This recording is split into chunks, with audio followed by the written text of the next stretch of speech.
It's an Indiana backyard brawl inside Ross-Ade Stadium. A good look at West Lafayette, Indiana. With these two universities separated by less than 100 miles, the Sycamores of Indiana State have made the short journey north to battle Purdue. Sean Kinney alongside former Big Ten linebacker Pete Najarian. And it's no secret about the struggles of this Purdue program the past couple of years. And it might sound a little strange, but there was plenty of positives last week in the loss to Marshall, namely the balanced and physical rushing attack. Right, and that physical rushing attack starts with the line up front, but then it goes right to DJ Knox. This running back has been outstanding. He really has power. He's got speed. He's able to find his way into the end zone. And Markel Jones, Mr. Indiana football. This guy, true freshman, his first touchdown of his career followed Robert Kugler. This guy's incredible. A good look at Mike Sanford in his third year. What a job he did last season. It was the biggest turnaround in all of college football. 2013, this program won a single game. Last year, he guided them to the FCS playoffs for the first time in more than 3 decades. They knocked off Eastern Kentucky in the opening round before losing in the second round of the FCS playoffs. Indiana State out of the very powerful Missouri Valley Football Conference. We'll talk more about that as we go deeper into the broadcast. The 5th meeting and maybe the final meeting all time between these two Indiana neighbors. Ball up in the air, and we are underway from West Lafayette as it goes sailing out of bounds for the touchback. Purdue won the toss, so we will get our first look at Austin Appleby. Appleby getting his 9th start today. He's the 5th quarterback to start in 5 years. It's been that type of carousel at that position for the Boilermakers. He threw for 270 yards, but the 4 interceptions is something he must clean up today. And 2 of those 4 interceptions returned for pick 6, so he's got to clean that up. That was a difference maker last week. We'll see how Austin starts out, and will they give him comfortable passes right out of the gate? You'll see a lot of shifting, a lot of motion, multiple personnel looks from Purdue. And on the keeper over the right side, Appleby scrapes ahead for 5 yards. We take a look at the impact players both ways. Let's start with the Purdue offense. Well, when you look at this Purdue offense, we talked about DJ Knox and Markel Jones. Both of those two gentlemen are going to run the football well. Connor Underwood, one of the better linebackers in all of college football. He's a defensive end and a linebacker, a tweener. Very, very experienced and very powerful. Has 54 tackles for a loss. Second down, they will keep it on the ground, getting his first carry, busting through a little seam into the second wave. DJ Knox up to the 40. So no surprise, we talked about the physical nature that Purdue used last week against Marshall. Yeah, and the concern that defensive coordinator Brian Cabral had was, how is that offensive line and how are we going to be able to get in front of them to be able to stop this? They're going to play a gap-control defense. That time, DJ Knox was able to find the hole, did a great job of running behind that big offensive line. Knox, only a sophomore, gets his second carry. Indiana State does a much better job. And you focus in on this Sycamore defense, and this is a defense that has some depth, really for the first time that these coaches have thought they would need to go deep into the FCS playoffs. They do have some depth, but they're missing a couple of folks. They got a couple injuries last week in the opening, and that's going to be a bit of a problem today. The weather's perfect, but those injuries to a couple of players, that will hurt them. 5 receiver set, empty backfield. There's the slant. Cameron Posey makes the catch. Posey down the sideline to the 20. A foot race to the corner. Touchdown, Boilermakers. And we were just talking about that defense and some of the difficulties that they're going to probably face. We had one injury just right before that play. Conrad Nichols walking off the field, and then the defense not into position. Wide open, Cameron Posey on the outside. Easy pass and catch. Austin Appleby got him the football. That's the way you start these games. Last week he started with an interception. Now here's a touchdown.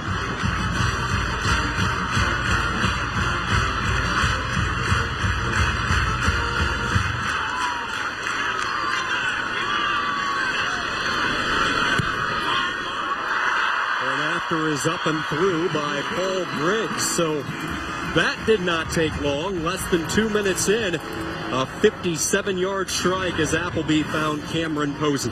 And take a look at it. There's nobody out there. Miscommunication on defense. We know that Purdue's going to show all kinds of different offensive sets. That was one of the concerns. One of the adjustments is, can we adjust to all these different sets that the Purdue offense is going to put out there? John Shoup, the offensive coordinator at Purdue, that's exactly what he wants to do. 4 plays, 75 yards for the Boilermakers. Darrell Hazel talked about it with us yesterday. His team a favorite in this one. He wanted them to come out and take care of business and beat the opponent like they should. That opening drive certainly a good indication as he begins his 3rd year here in West Lafayette. It's been a tough go through the first 2 years, but he feels he has the right personnel in the locker room, and more importantly, the right type of off-season that saw this program gain over 420 pounds of lean muscle to compete in the Big Ten. And they've got the mentality. Last week, they didn't leave that game after losing to Marshall. They didn't leave with their heads down. They understood that they made mistakes. Those mistakes is what hurt them. They actually played a phenomenal football game. If you could take away those 4 interceptions, I'm certain that they would like to do that. They want to play fast, though. This offense played 98 plays last week. They want to play even faster this week. Yeah, that's a scary thought. 98 plays, and you still want to crank it up a couple of notches. There's a little bit of a breeze here midday in Indiana. Beautiful afternoon, though. Overcast skies. This area was hit by some hot weather during the month of August. We had 90-degree temperatures in this region a little less than a week ago, but fall has certainly arrived here on the 2nd full weekend of college football. Here's the kick by Griggs, a low wobbler. This will be Booker near the goal line. Lamont Booker cuts it straight up the center and is upended at the 24-yard line. Posey in on the special teams coverage, so a touchdown catch and now a special team stop for the Purdue wideout. Last year, this Indiana State offense was a pass-first team, and they have one of the more terrific quarterbacks at all the FCS level in Mike Perry. She has gone to graduation, so his follow-up from a season ago, Matt Adam, has earned the starting job. It was a tight camp with Adam and the California transfer, Zach Klein. Adam making just his 3rd career start today. You see the numbers he put up last week, and it was the big play that enabled Indiana State to blow out Butler. Wanting to set up the middle screen, nothing open. He felt the heat from LaPlogel coming straight up the gut, and a wise decision to throw it away. Very wise. As a matter of fact, one of the things that they were looking forward to, now that's a huge offensive line up front, but that's a run offensive line. This time Purdue gets all the pressure that they need. It's set up for a screen. You're supposed to let those linemen get upfield, but you don't want them to get upfield that fast. It didn't give Matt Adam any time to get the ball to Lamont Booker.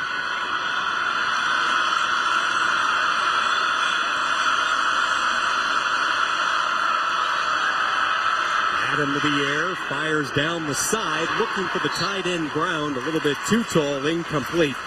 Danny Izichukwu, a linebacker with the coverage. As we take a look at the Sycamores offensively, who has to have a big day today? Well, Lamont Booker, and the surprising thing to me is what a great kickoff return that he set them up outside of the 20-yard line, but now we've had pass after pass. Gary Owens on the outside, watch him.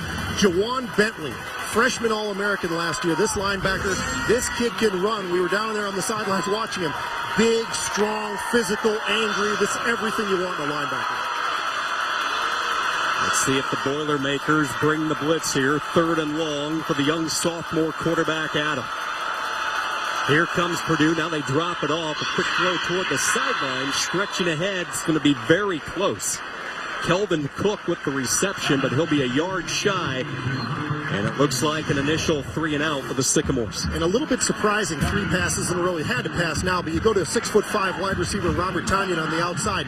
Almost got there. Nice job of Purdue. You're okay giving up 9. You just can't give up that first down. You mentioned the height of Tanyan at 6'5". That's going to be an interesting matchup against the small, experienced cover corners for Purdue. He and Jamar Brown, both the tight ends, 6'5" as well. So you've got some height on the outside against some of these smaller corners and safeties. Osborne Ume on the punt. Purdue nearly got to it. It's a low line drive kick.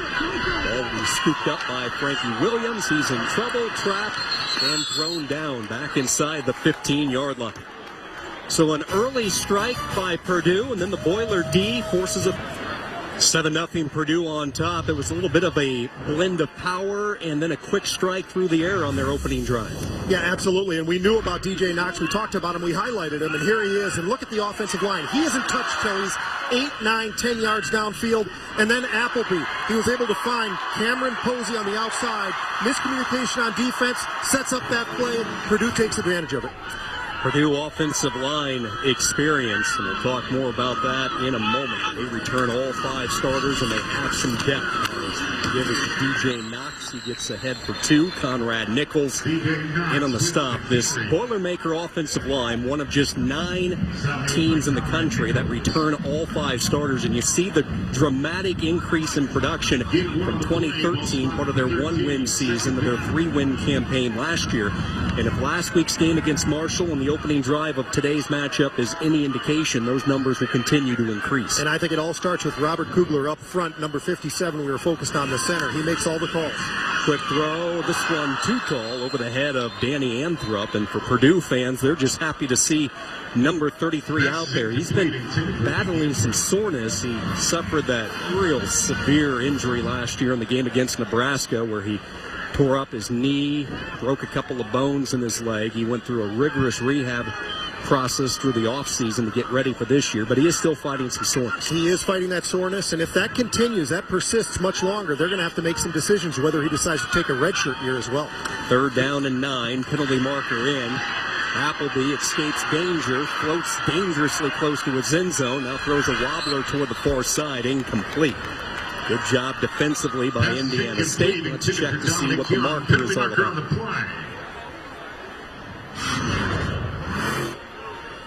The great opportunity here is to see how much pressure they can get on Appleby. They know that if they've got him in the right position, they can get pressure. They can force it upfield.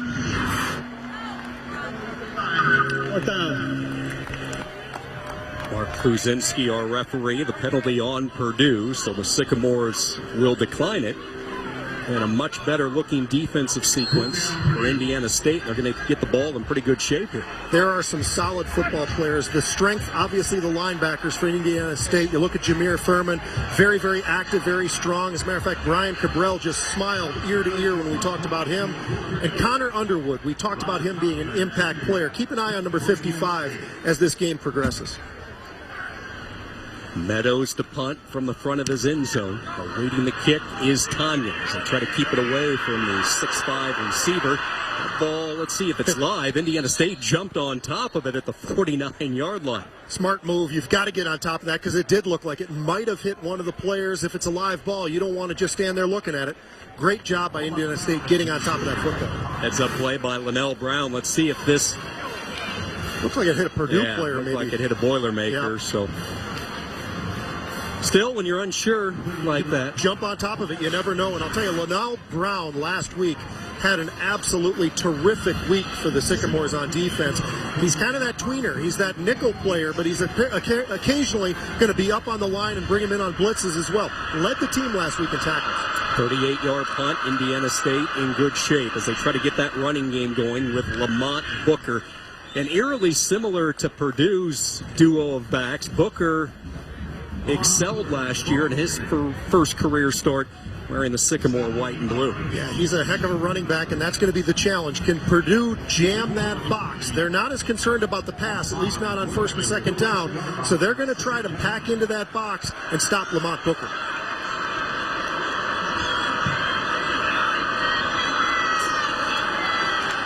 Adam looking right. Here comes the pressure up the middle. He scoots free and will pick up the 1st down.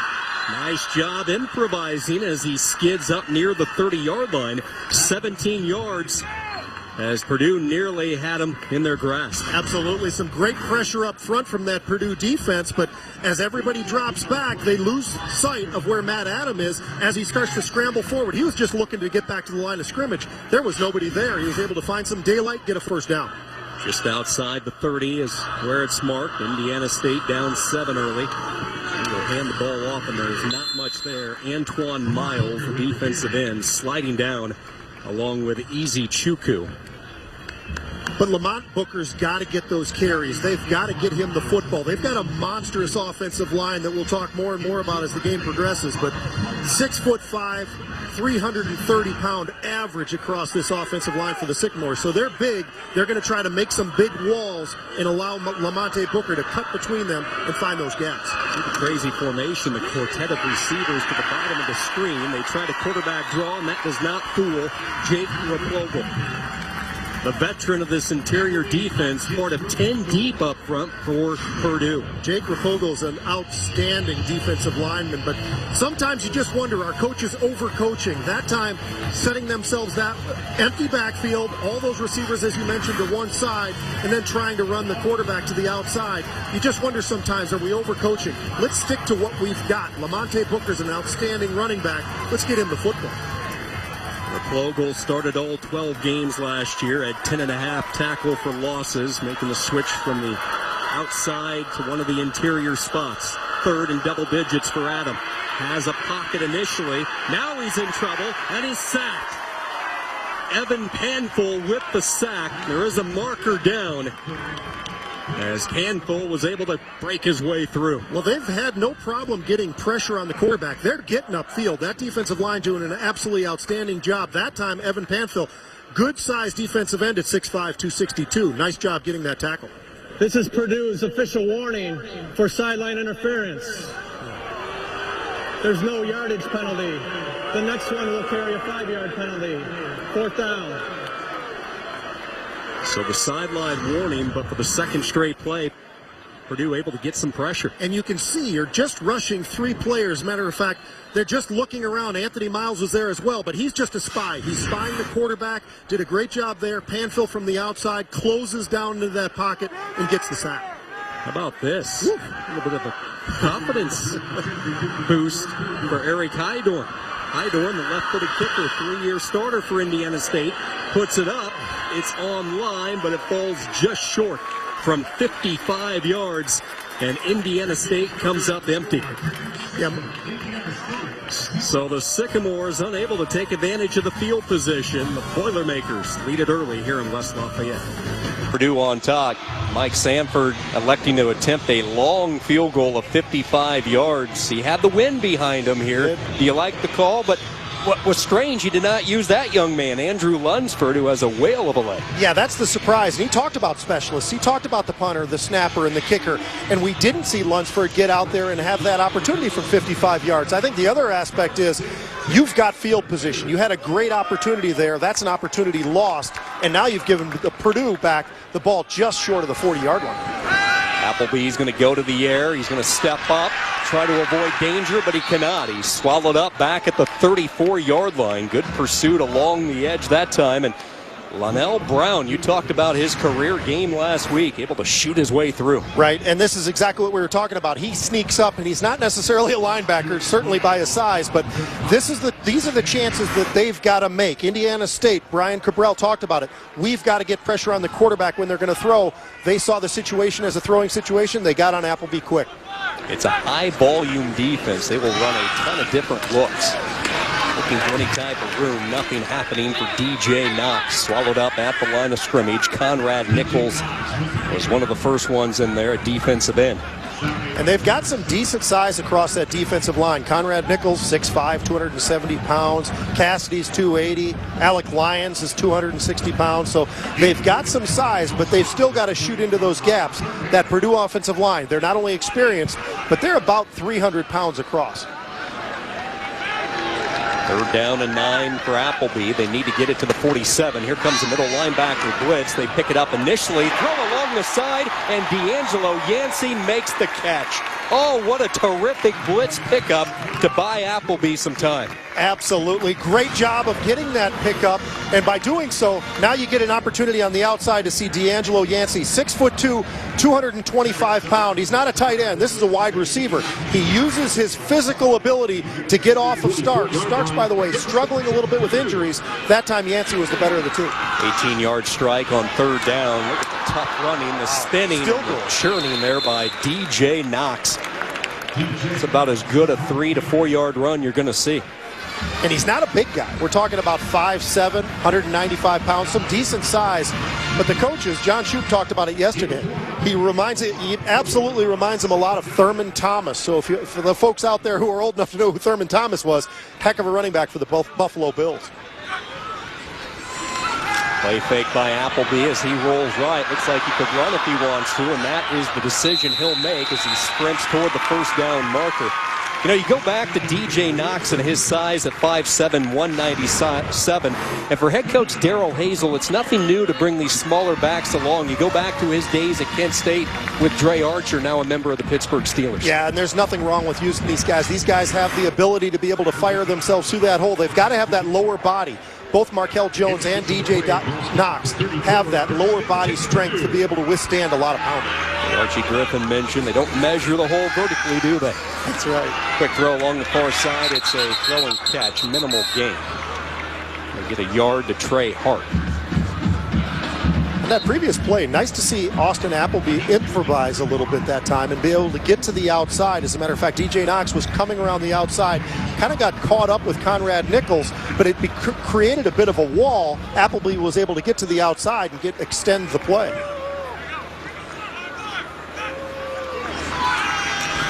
Appleby darts a strike and a little pitch pattern to Danny Anthrop, who came back to the ball inside the 30, setting up another third down. And it's interesting, Pete, because last week this Purdue team was pretty good on third down. The problem, they attempted 22 of them during the course of the game. And that was something they were emphasizing. Hey, look, we'd rather be a lot better on first and second down than be stuck in all kinds of third downs. And 22 of them, as you say, that's just far too many. Yeah, they converted on 10 of them. Here, third down and short. Appleby looks like he's going to run again. Ducks ahead, stretching and lunging, but he'll be short. And an early decision for Darrell Hazel as the first quarter clock winds down inside 5 minutes. Appleby that time, maybe on a second thought, would have liked to have just put his head down and tried to get to that first down. 6'5", 240 pounds. He didn't use that. He instead spun, and now they're about 2 yards short of that first down. Here's where you look at that experienced offensive line. So much made of the improved physical nature, the improved strength and size. Looking forward here on fourth and a long yard. Anthrop goes in motion. They'll run it straight up the gut. Denied. And Indiana State comes up with the stop. Those linebackers, we talked about some of the talent that they've got, but the defensive linemen, their job is to make sure that none of the offensive linemen get to those linebackers. Meanwhile, the linebackers are able to step up into the hole. Look at that, just stuffing DJ Knox. DJ Knox, very small, couldn't get it past him. Jameer Thurman, not a big linebacker, but you could hear the hit all the way up here. Eastern Washington transfer to keep that high load, that high octane offense going in Eugene this year. And can Connor Cook come through? He's obviously another guy who's up for the Heisman Trophy, so a lot of conversation about how well he looked in week 1. Can he look a little bit better now in week 2? So after the failed fourth down, Indiana State continuing to try to get that running game going, but what a first quarter from Jake Raplogle, again blowing up the interior. Yeah, this is a guy who loves to play on the other side of the football. Last year he led the team with tackles for a loss. He's very aggressive. That time did a great job of exploding through that huge. We talked about this offensive line. We're talking 6'5", 6'7", 6'8", 350, 380 pounds. Some big men up front.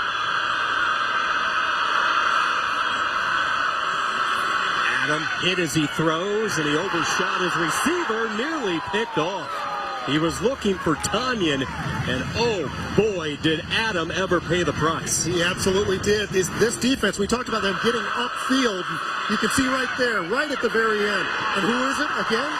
Jake Raplogle. This guy is all over the place. They do some nice job with some stunts and moving around, but Purdue's defensive line is getting upfield, and they're forcing Matt Adam to feel very uncomfortable. Loves to watch his older brother, who's part of the Atlanta Falcon offensive line. Loves to watch his footwork, his pad level, and the direction that those linemen can move. There's a blitz, a quick throw out to Tanyan. Purdue read it perfectly, and it's another 3 and out. Nice job by the Boilermaker defense. Jimmy Herman staying at home, keeping containment, making the stop. Yeah, nice job. I'll tell you, this team has some linebackers. There's no doubt about it. Juwan Bentley gets a lot of the headlines, but they've got other linebackers as well. Jimmy Herman that time. They're big. They're all about 6'2" to 6'4", 240 pounds, 260 pounds. Big guys that can all run. Kick away by Ume. High towering kick. Bearcats signal for inside the 30.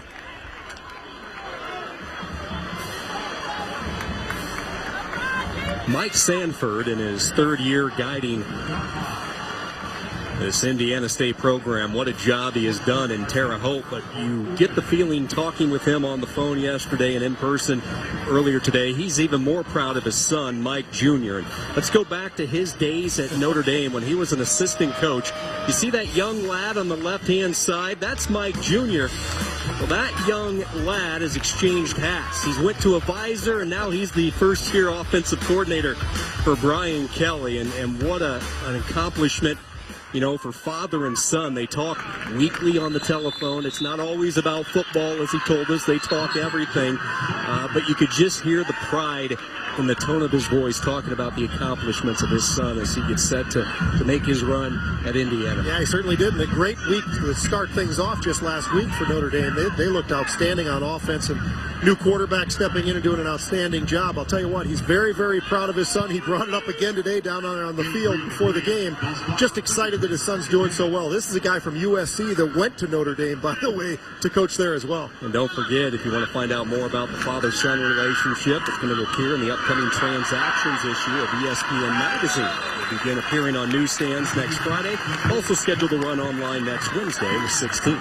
Appleby cannot be allowed to stand back there and just pick the defense apart like that. That time, absolutely a perfect pocket. Great job by the offensive line up front. Appleby, a very easy pitch and catch. Inside 2.5 to play in this first quarter. The initial drive, the only offense, both defenses stiffening up. Purdue's D has been stiff from the get-go. That's a nice offensive line. You talked about the veteran offensive line that Purdue's got, all 5 starters back, and that really does mean something. And Robert Kugler up front, he's the captain, Remington candidate. He's the man who's making all the calls up front. That time, Indiana State did a very nice job of finding those gaps and getting after DJ Knox before he could get more than 2 yards. 6 carries, 21 yards. We're going to pitch it. Our first call of Markel Jones over the left side. Jones bounces out of some trouble. There is a marker down. He's finally driven out of bounds. Mr. Indiana, Markel Jones with a hard run, but let's see if it's coming back. You can see just a quick pitch out there to Markel Jones. He's able to get to the outside and then bounces more to the outside for a little bit of an extension on that play as well. Outside. Defense, number 92. Lined up in the neutral zone. 5-yard penalty. Repeat second down. A little bit too anxious. Conrad Nichols. David Blau, the backup quarterback, in front of Darrell Hazel. So the penalty will make it second and short. Jones, Mr. Indiana, led Columbus East to the 2013 4A title. He rushed for a state record 3,565 yards and 60 touchdowns his senior year. Just amazing. They all follow Jones as Appleby kept it. He'll pick up the first down. Dives ahead inside the 45. And what's significant for Purdue fans, you're able to keep the top talent in the state locally. Yeah, you've got to do that. That time, the outside linebacker, the man we highlighted, Connor Underwood, he took and bid onto that, expecting that Markel Jones is going to get the football. We've seen Appleby more and more. It looks like there's been some design plays for him to keep that ball on those reads. Done a nice job. There is nothing as Appleby fights with his tailback Jones for the football. Looked like he handed the ball off, then he pried it right back when he saw Jones stood up. And Indiana State finished the deal. Big loss on the play. Yeah, they did some nice pressure. Nice read blitz that time by Jameer Thurman, the middle linebacker, right up the center, coming in there and started to make the tackle on Markel before Appleby was able to take that ball away. Either way, great job by the men up front. Marcus Gray in the backfield, the backup safety at all of 11 games last year. Deep drop. Appleby with all sorts of time. Home run ball. Looking for Yancey. Touchdown, Purdue.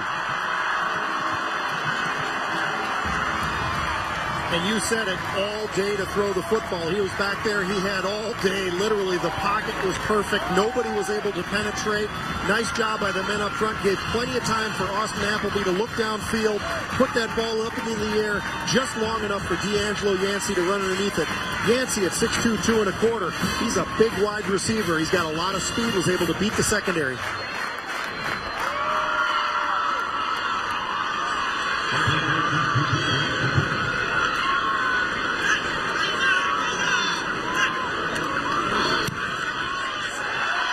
Griggs with the point after. So Purdue struck early in the quarter, and now they strike late.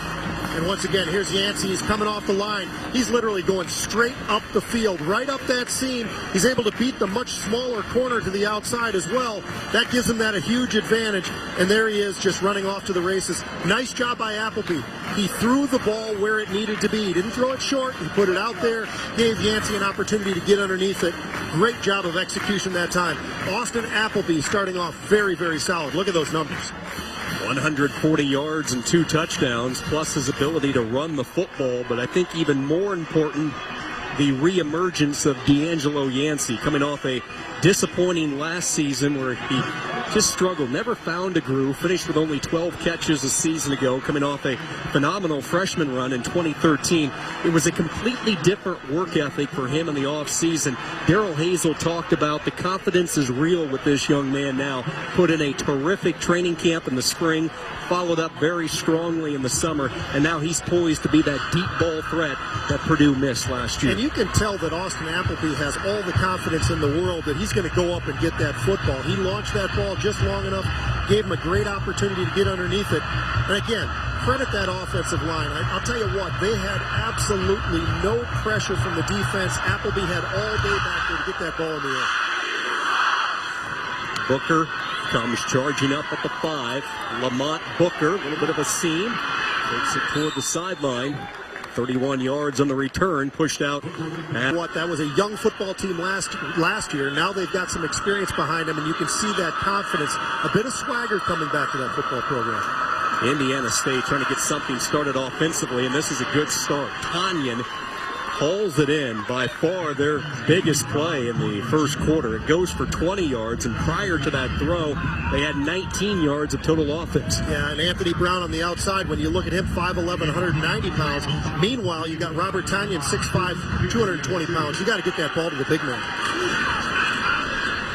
Keep it on the ground to finish up the first quarter. Good look at Roland Ginnessy getting his first carry. So Purdue with a couple of long strikes. The Boilermakers happy to be at home week 2. Appleby and company up 14. Purdue, they lead 14-0 as we move into the second quarter. One of my favorite quotes comes from Todd Berry, the ULM head coach, and he talks about the transitions. Just always stuck out to me. He says the first year it sleeps, the second year it creeps, the third year it leaks. And for Coach Hazel and this Boilermaker program, a whole new mentality this season, the right personnel in the locker room, and more importantly, the right mindset. Absolutely, and that goes true for both teams, as a matter of fact. Look at the turnaround from Indiana State from that 1-11 to a playoff victory last year. Before the ball was snapped, false start. Offense number 67. 5-yard penalty. Second down. Hazel talked about last week's experience with Marshall, the early interception, pick 6. Normally, he said the previous couple of teams would have been way down low. It would have been tough to build them back up. Not the case with this team. Right. It just shows you a team that's maturing and a team that understands that there's more than just the single game. And so they've got that winning mentality that you need, and now they're at that leap factor. They've got a leap, and Purdue looks very, very, very sharp in the first quarter. After the penalty, 2nd and 10. Adam trying to get something started. He's going to try to take off. Still can throw it if he wants to. He makes a wise decision. He heard the footsteps of Antoine Miles pursuing. He sure did. It didn't look like he ever wanted to actually run with that football. He kept looking downfield. He finally got past the line of scrimmage and then still was looking more downfield as if he was going to throw the football. Got the first down, and that's what the Sycamores have got to do. They've got to move these chains. You notice when they threw that pass earlier, they got it to the outside of Robert Tanyan. Very quick, 2-step drop, get the ball out of his hands. Purdue's just getting too much pressure too fast. Second time this half, Indiana State has been on the Purdue side. The first time was more the benefit of field position. Adam looking left, has all sorts of time again, and for the second straight play, he'll run and scoot safely for 9 yards right in front of Ryan Watson.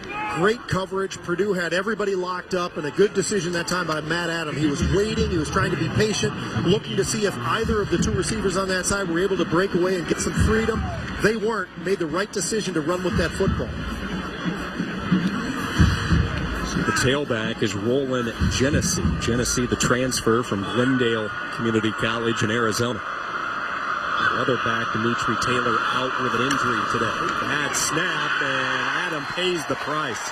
Oh my, he had no chance. Jimmy Herman taking full advantage. And those are those plays that later on end up biting you. You just wonder what happened on this drive. They're in a great position. That snap way off to the left. Adam just barely able to even hold on to the football. Good thing he got himself down to the ground. It's a 3rd down and 10. Difficult, but at least they didn't turn the football over.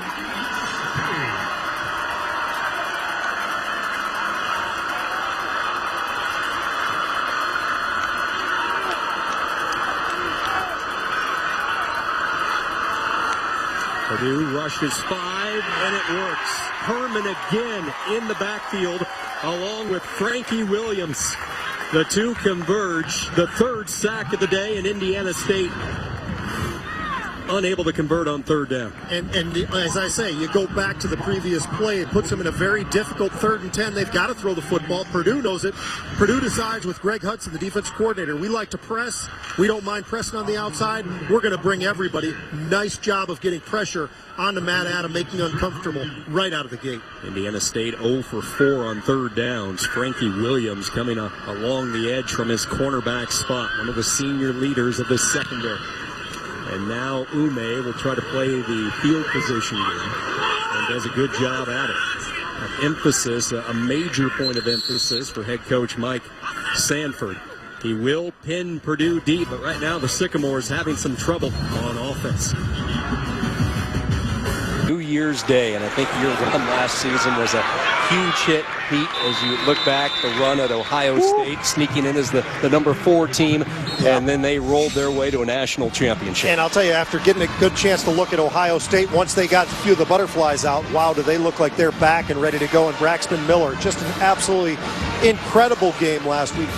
Just when you look at that team, it's hard to find too many flaws. They've got a great, and they were missing a few people, but they have linebackers, defensive linemen, a great offensive line, and obviously all those specialty guys on offense. Not an easy place to win in Blacksburg, but that's what Ohio State did. Travis Starks, who picked off 4 passes last season, the All-Missouri Valley Football Conference player, nearly had his first pick 6 here in 2015. And they jumped on that right out of there. Great plant and drive off of this. You love seeing this. Had a great opportunity. Yep, absolutely. When you look at Austin Appleby, he never looked anywhere else. He stared down the receiver, gave him a great opportunity for Starks to jump on that ball.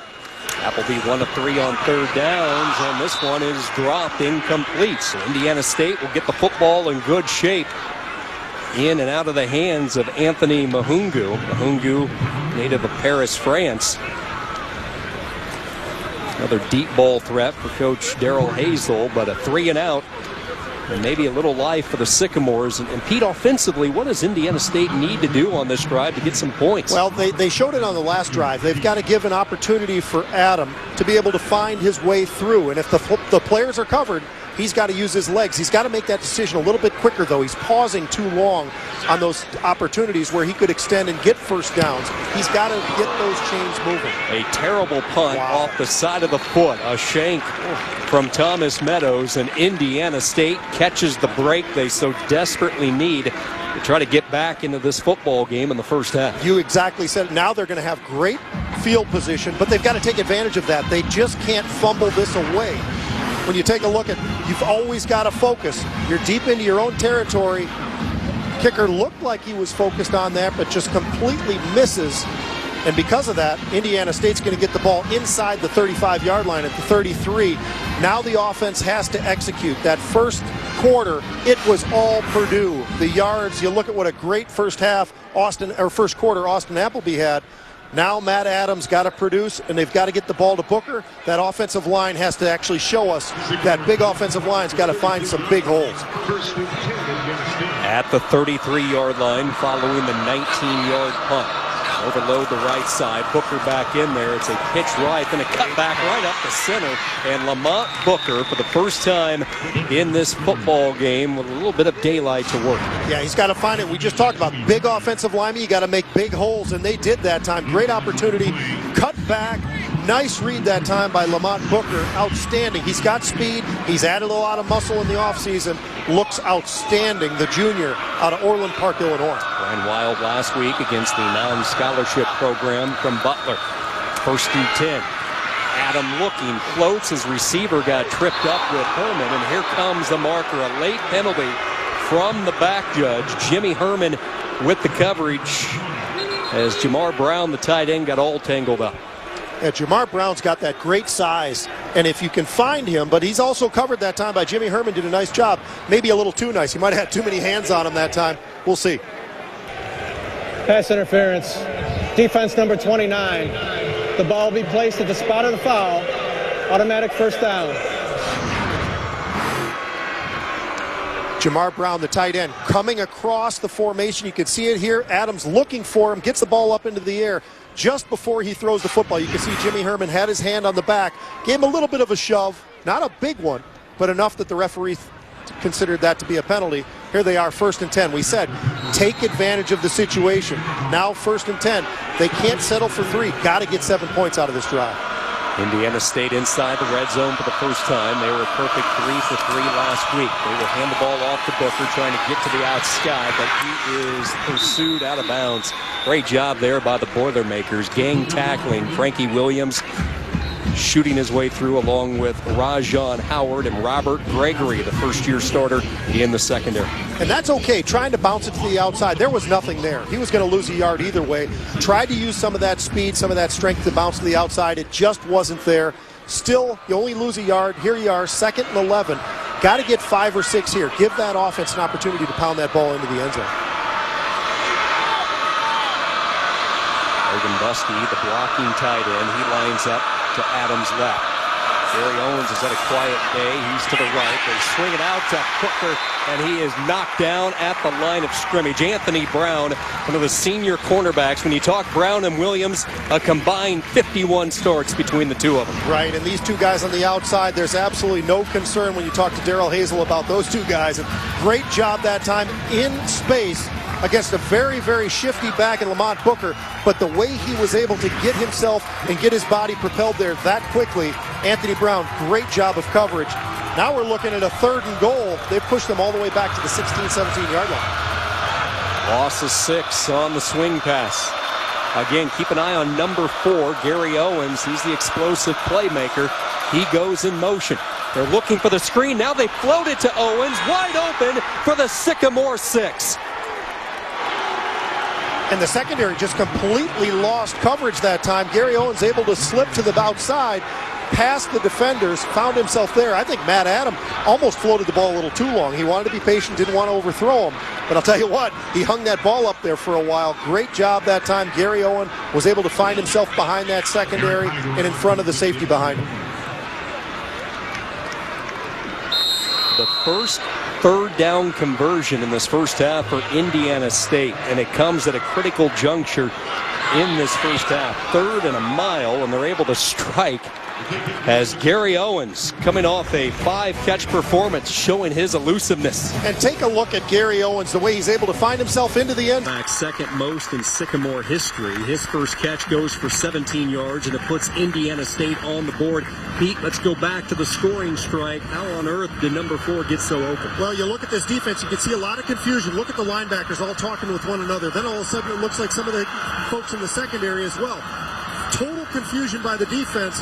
Frankie Williams somehow loses Gary Owens. Gary Owens finally targeted, he gets himself into the end zone for a touchdown. You got to get the ball to get your playmakers. Lamonte Booker on the running side, Gary Owens when you're throwing the football. Owens has really taken on a leadership role with this team. Both he and quarterback Mike Parrish were on the same page constantly a season ago, part of that dramatic turnaround for Indiana State. Well, with the two new quarterbacks duking it out, Matt Adam and Zach Klein, it was Owens who took the leadership role and really has become the vocal leader of this team. He oftentimes would have a mandatory workout run by himself after the team mandatory workout just to make sure that he was on the same page with the quarterbacks and the rest of this offensive unit.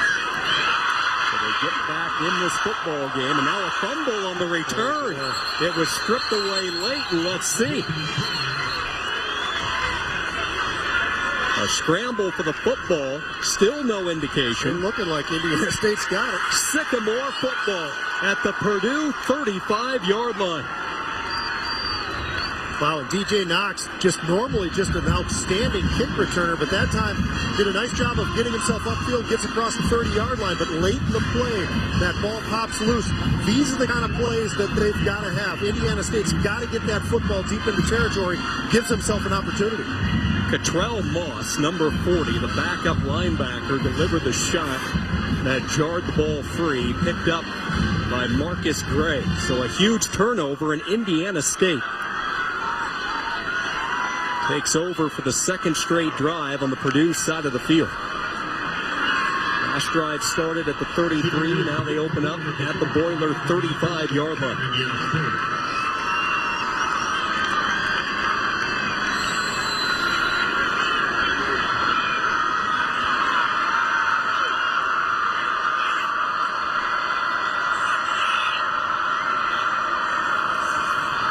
Looking right, sets up the screen to Booker.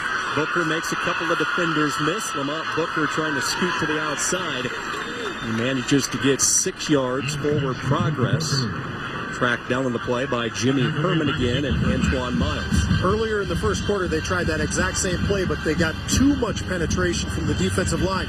This time, the offensive line did a much better job of hitting those defenders and then getting downfield. It opened it up for Lamonte Booker. 6 yards. That's what they've got to do. They've got to move these chains and keep the ball away from the Purdue offense.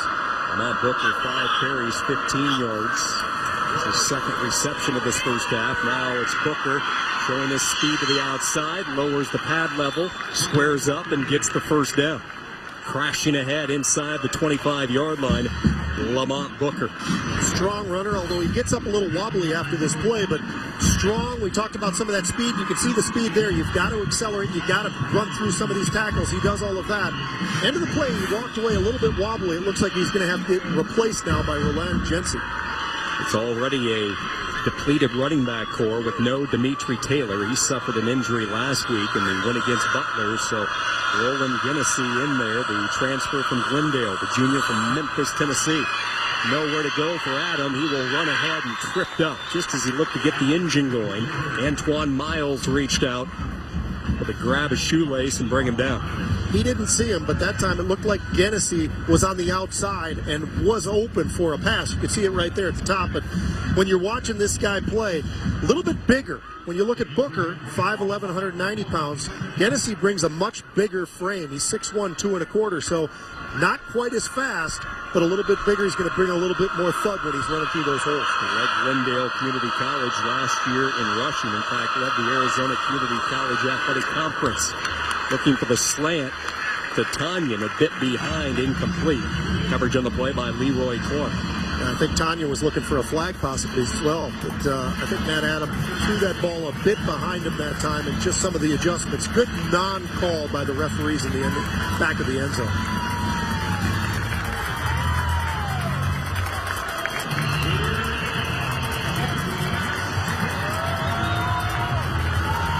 The crowd here at Ross A can make some noise on this third down. 3rd and 7. Looks like some confusion inside the Sycamore huddle, so they're going to burn their first time out. It's a critical play, not a bad time for a timeout. Here you are with 7 minutes to go. With 14-7, great opportunity to get an opportunity for that first down. Monday Night Football, starting Monday Night Countdown, 5 o'clock Eastern on ESPN. Genesee on third down, a conservative play call, as it looks like with Booker banged up a little bit. Indiana State might be settling for the field goal. Sure. There is not a good sign if you're a Sycamore fan. Lamont Booker, team starting tailback, who had a field day last week, exiting the field as he makes his way into the locker room with what appears to be a leg injury. Right, and that was on that play where he bounced to the outside. Lamont used that speed to get to the outside, but Juwan Bentley, we haven't talked about him a lot, but he came down on him very hard, and that's probably part of what's hurting on Lamont Booker's knee. 35-yard field goal, and it's blocked at the line of scrimmage. And Hydorn, who missed from 55 earlier, has the 35-yard field goal blocked. There is a marker down on the Indiana State sideline all the way across the field, so hold everything. So we line up off sides, maybe? Offense, too many men in the backfield. That penalty's declined. It will be Purdue's ball. 1st and 10.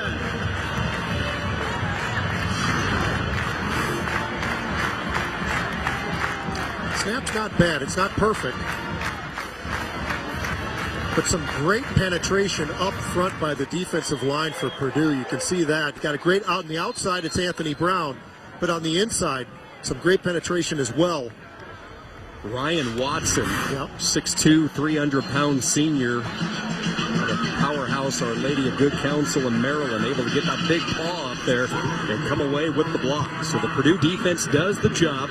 Again, it seems like Indiana State has dominated field position in the second quarter, yet just 7 points. All sorts of room for DJ Knox. Knox across midfield, barrels ahead to the 39.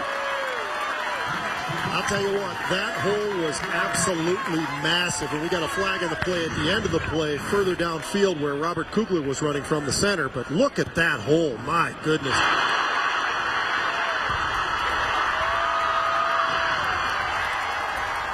It's a 41-yard gallop by Knox, and let's see if it's going to hold here.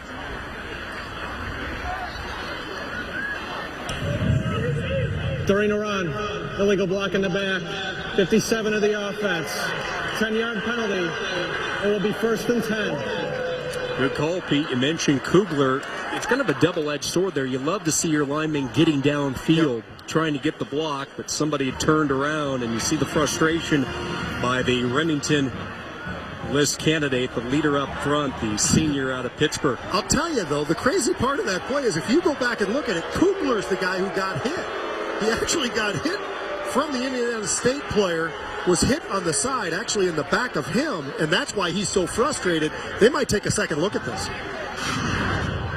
Take a look. If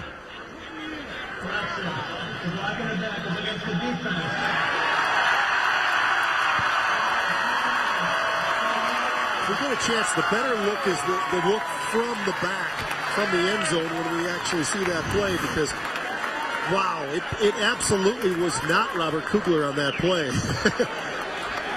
They have picked up the penalty flag. You heard the explanation from Mark Kluzinski, the referee, and now the displeasure from Coach Sanford along the Indiana State sideline. I think Alec Lyons actually looked to me like the gentleman who probably, it looked like number 47, gave him a shot. And Robert Kugler's the man who hit the ground. And as he was sweeping himself up, he saw the flag. He assumed it was immediately against Indiana State. When he heard it going the other way, he just couldn't believe it.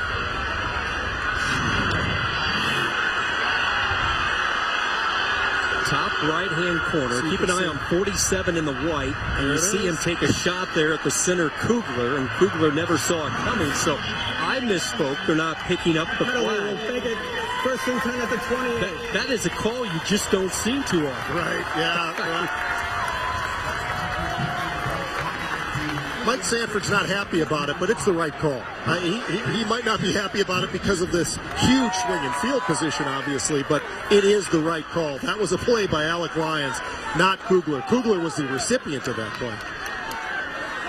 No wonder Kugler was so upset. He was not happy about that. As you said, he's a Remington candidate, and we've watched him today. They opened some holes. That hole that time, that was big enough for a semi to get through. That was massive. DJ Knox did a great job exploding through that hole for that 41-yard scamper.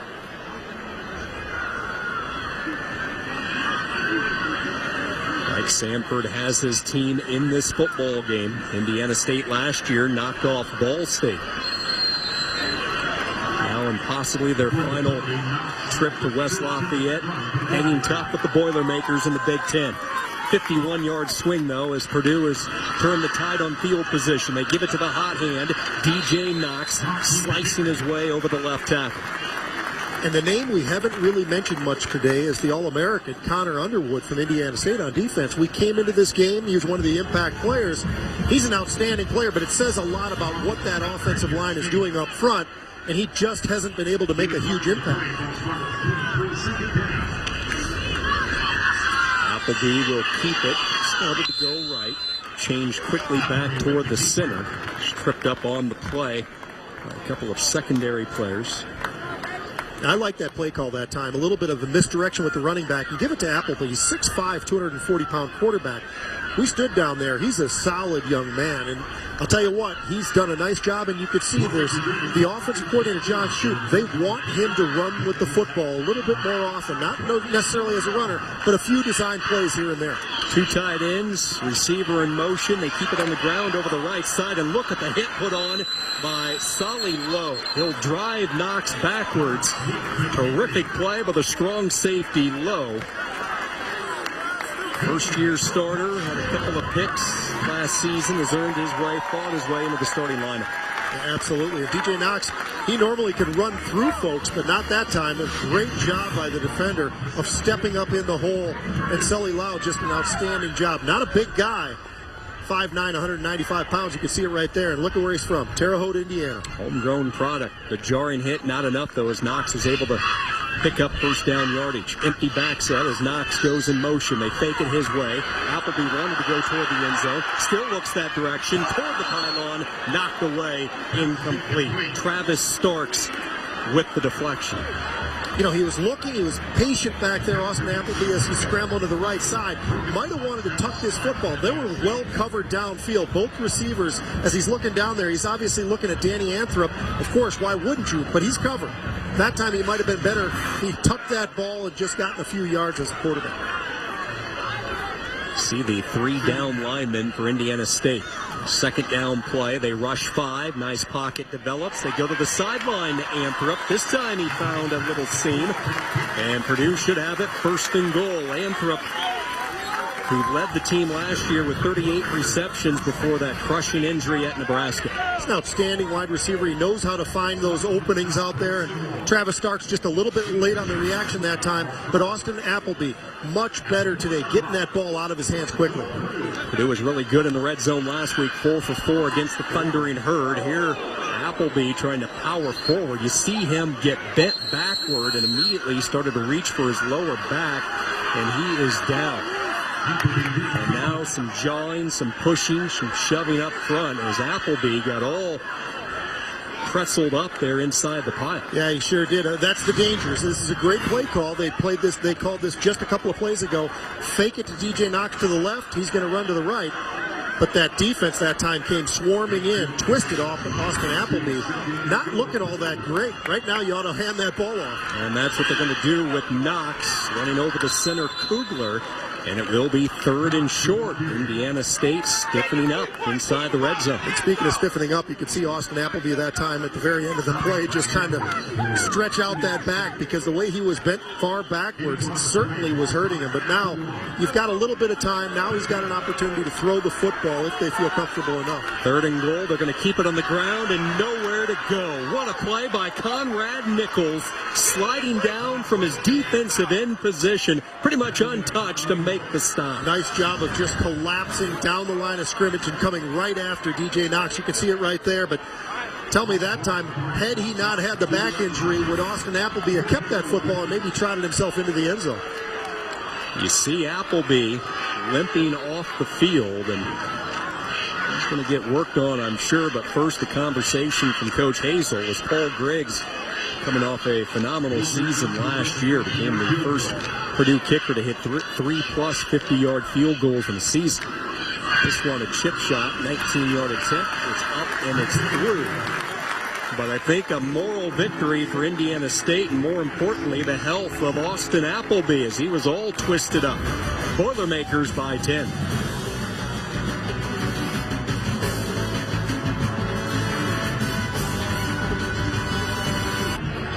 Besides the red, white, and blue and the big P for Purdue as we honor Military Appreciation Weekend, you see the double D on the back of all the Boilermaker helmets. That's in remembrance of a special family member here at Purdue football when Senior Associate Director of Sports Performance Doug Davis passed away this past May due to complications of a pneumonia. He was 33 years old, and you saw the hammer brought out earlier with the DD initials on it.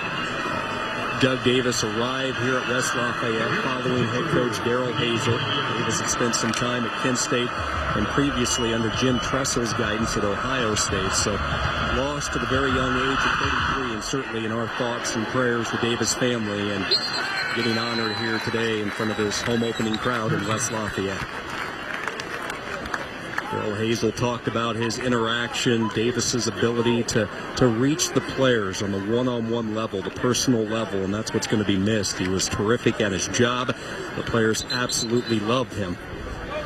Certainly a big miss here for the Purdue football family, and again, our thoughts and prayers with the Davis family as they have endured a tough year. Yeah, that's got to be very difficult. I'll tell you what, this Darrell Hazel, the more you talk to him, the more you're impressed by who he is and what he's able to at least potentially do here down at Purdue. They landed Mr. Football in Indiana and Markel Jones. That's where it starts. You got to get those in-state recruits, recruit nationally, then you can put that Purdue football team back on the map. Adam floats toward the sideline, incomplete. Blanket coverage, nowhere to go.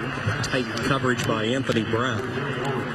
These two corners, they can be shut-down corners. A lot of people look at their size at 5'9" for Frankie Williams and 5'11" on the opposite side, but they are tough to get away from. They really are. These guys are outstanding. As a matter of fact, that's one of the huge levels of confidence both Hazel and Greg Hudson, the defensive coordinator, talked about is our corners give us ability to do things on defense that we normally wouldn't be able to do. Here comes a blitz off the edge with Leroy Clark. He nearly got there as Adam dropped the football. He gets back on it. Not sure if Clark got his hand on there as he came in on a safety blitz. Solid young man out of Miami, Florida. Had an interception last week. Nice job. He got his hand on the foot, but it looked like Matt Adam just ball squirted out of his hand as he's trying to get downfield. And a good timeout utilized by Purdue with 2:28 to go in this first half. The Boilermakers use their first timeout. And Pete, if you're Indiana State in that huddle, down 10, this is a dangerous part of the football game late in the first half. How aggressive do you play it here? I'll tell you what, the thing I'm most surprised by so far has been Jamar Brown, the tight end, 6'5", 240 pounds. He's the kind of guy you look to right now. It's 3rd and long. If you're going to try to get that first down, which obviously they're going to want to get that first down, keep a hold of the football with 2:28 left. I don't know if they want to throw the ball or run. It depends how aggressive they want to be right now. I think you got to put that ball up in the air again.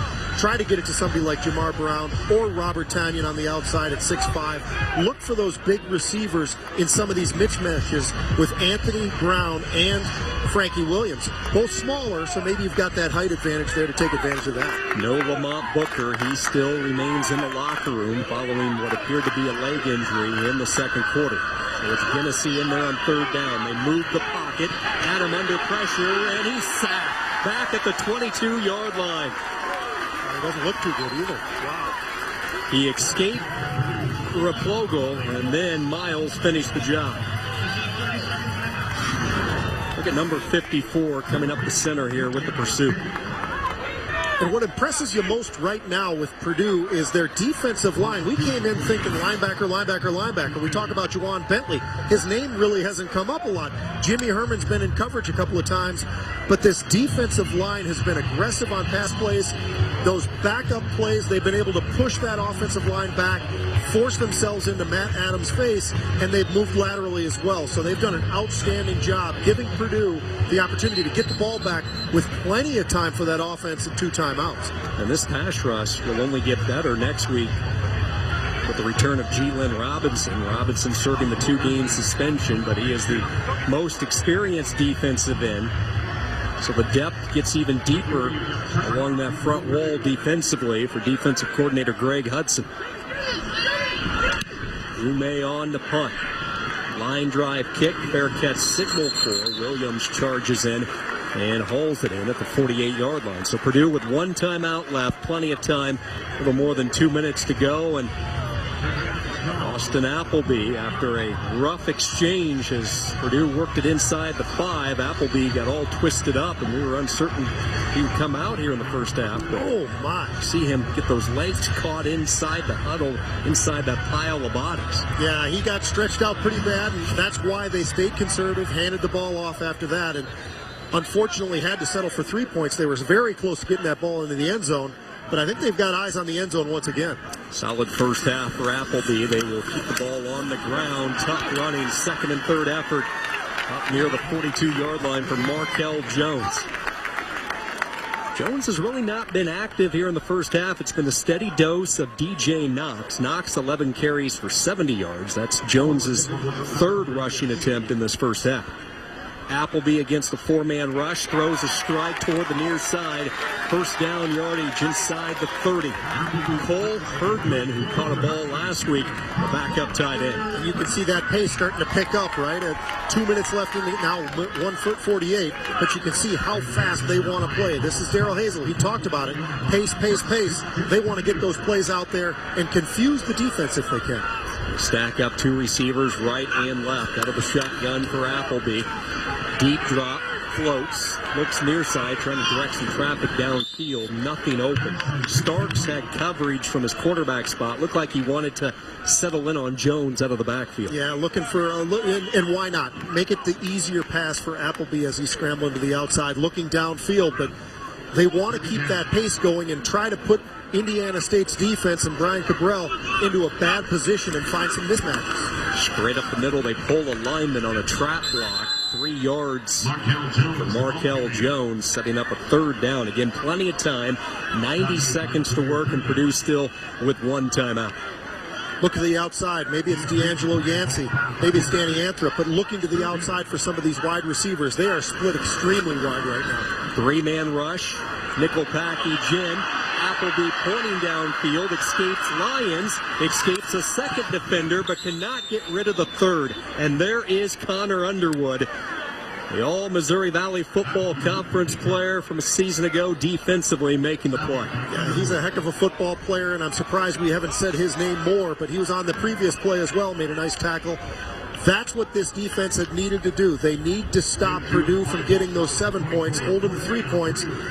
Like you said, moral victory or not, holding them to these two last field goals, and now this field goal attempt, rather, we'll see exactly how much they've got left going into that second half. This will be Griggs from 41. Meadows with the hold.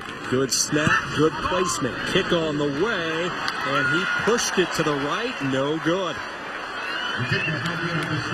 See the emotion on the Indiana State sideline. A huge, huge bullet dodged late in this first half. Absolutely. The punt wasn't very long, gave Purdue great field position. Purdue sputters, and because of that, the Indiana State defense is able to step up. You mentioned Connor Underwood.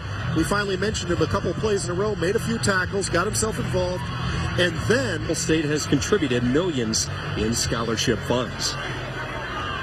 So Connor Underwood makes a big third down tackle. Both field goal kickers having a tough first half.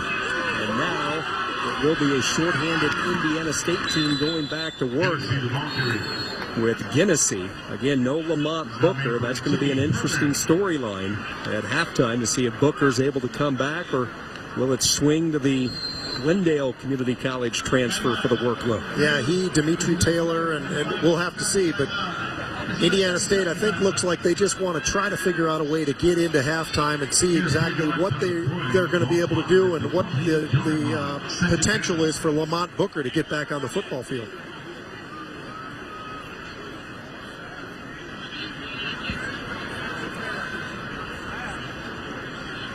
Purdue using their third and final timeout. Just inside a minute to go. They can force Indiana State to take a couple more snaps and just hope for something bad to happen. Quarterback center exchange. This Purdue team and Indiana State, you see the Sycamores break huddle, and Coach Darrell Hazel, he talked about the respect they have for Indiana State, and you have to. The Missouri Valley Football Conference has become the premier conference at the FCS level. Last year, it was North Dakota State and Illinois State playing in Frisco for the FCS title. So here's a bit of a surprise. Adam is going to throw down the sideline, nearly intercepted. He was looking for Kelvin Cook. Andy James Garcia nearly had the interception. I guess the mentality there is you're just going to say, look, everybody expects us to run the ball. We're going to run out this clock. Let's surprise them a little bit here. And Mike Sanford pulls a little bit of that Urban Meyer from back in the days at Utah, and getting some surprise plays getting called out there. And Matt Adam didn't quite get the ball out there and up enough for the receiver to be able to come down with that. But I'd be very, very confident they're going to try to run the football on this one. Purdue cannot stop the clock. 3rd down and 7. Adams sets up the middle screen. High into the air. Still rolling free. And it's finally picked up by Clark, but they're going to say incomplete. Well, that ball was all over the place that time. That's the danger. I said I was pretty confident to run the football. Well, a screen pass is almost like a run, but here's why it's not. That ball's going to get bounced up into the air. See if they take another look at this upstairs to see if Fleming indeed had control before that ball started rolling around. Mentioned the tailback position pretty thin with the injury to Booker.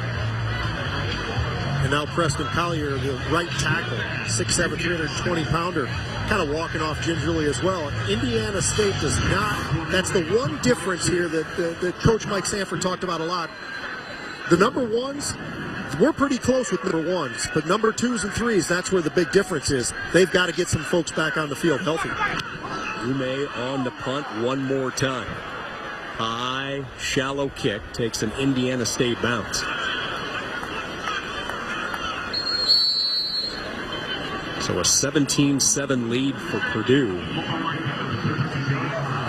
30 seconds to play here in the first half. And going back to the Missouri Valley Football Conference and its emergence as the prime power, at the FCS level. And we talked about it extensively with Coach Sanford. And I asked him, what makes the Missouri Valley football stand out? What do you think the key has been for this conference to kind of take over? And he quite frankly said the coaching. It's the best coaching he's been around. And when you look at a guy like Sanford who's been around the Mountain West, the Pac-12, for him to say something like that is a credit to the coaches in that conference and what they've been able to accomplish. And it just talks about the quality levels of all football across the country. But the Mountain Valley, they have been absolutely impressive each and every year. North Dakota State, these guys can compete on almost any level. And that's why we've seen College Game Day go up there on a couple of occasions as well. The Bison. Of their Fargo Dome.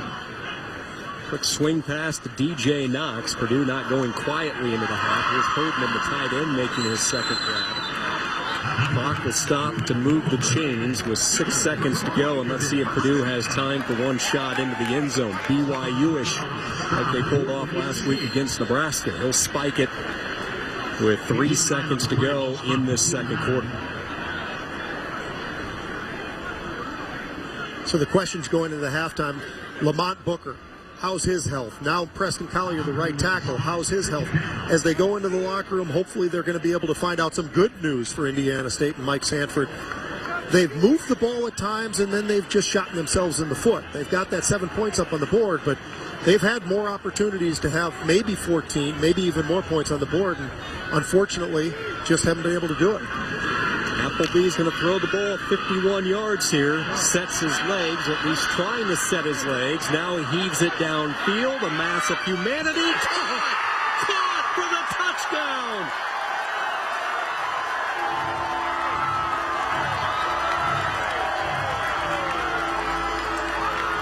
That's the opportunity to step into the football. A big quarterback, obviously with that range, was able to find.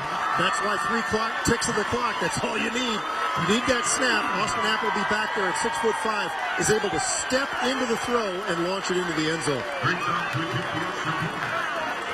Dan Monteroso, who is seldomly used on the offensive side of the football, one of the backup receivers inserted for his height on that Hail Mary play, found some room in the back of the end zone. I said he needed to throw it 51. He put it up about 58 yards, and right on cue.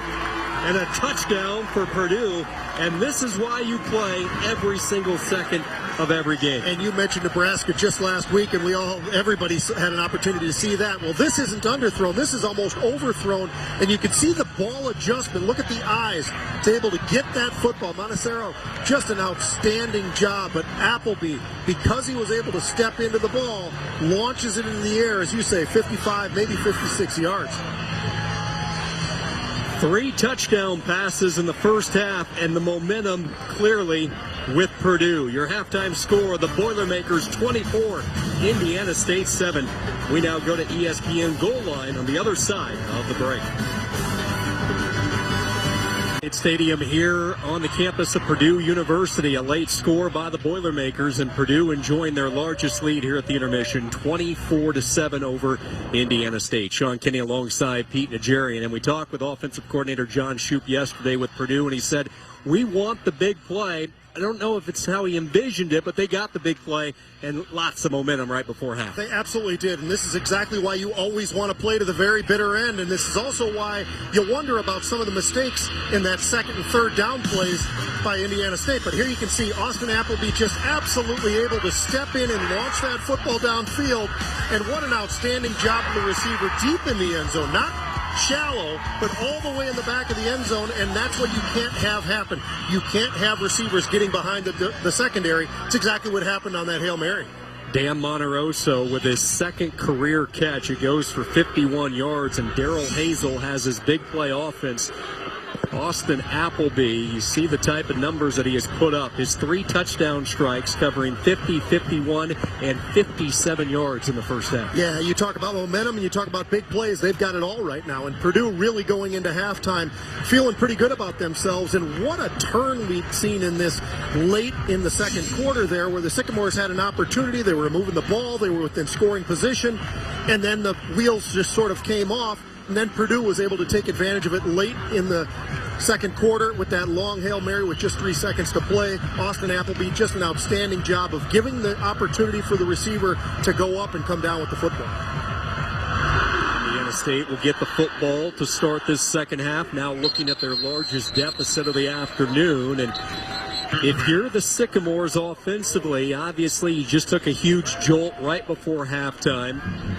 Good chance your starting tailback, Lamont Booker, will not return in the second half. What does Mike Sanford and offensive coordinator Brian Shepard dial up here to try to get back into this game? Well, I don't think you completely just leave the running game. I think you've got a very capable role in Genesee to be able to run the football. But now what they've got to do when they're throwing the ball, they don't have enough time to just sit back there and try 5- and 7-step drops. They've got to get Matt Adam to get the ball out of his hands very, very quickly and get it to the outside to Gary Owens, who only has the 1 catch, but it's for a touchdown, and get it to Robert Tanyan as well.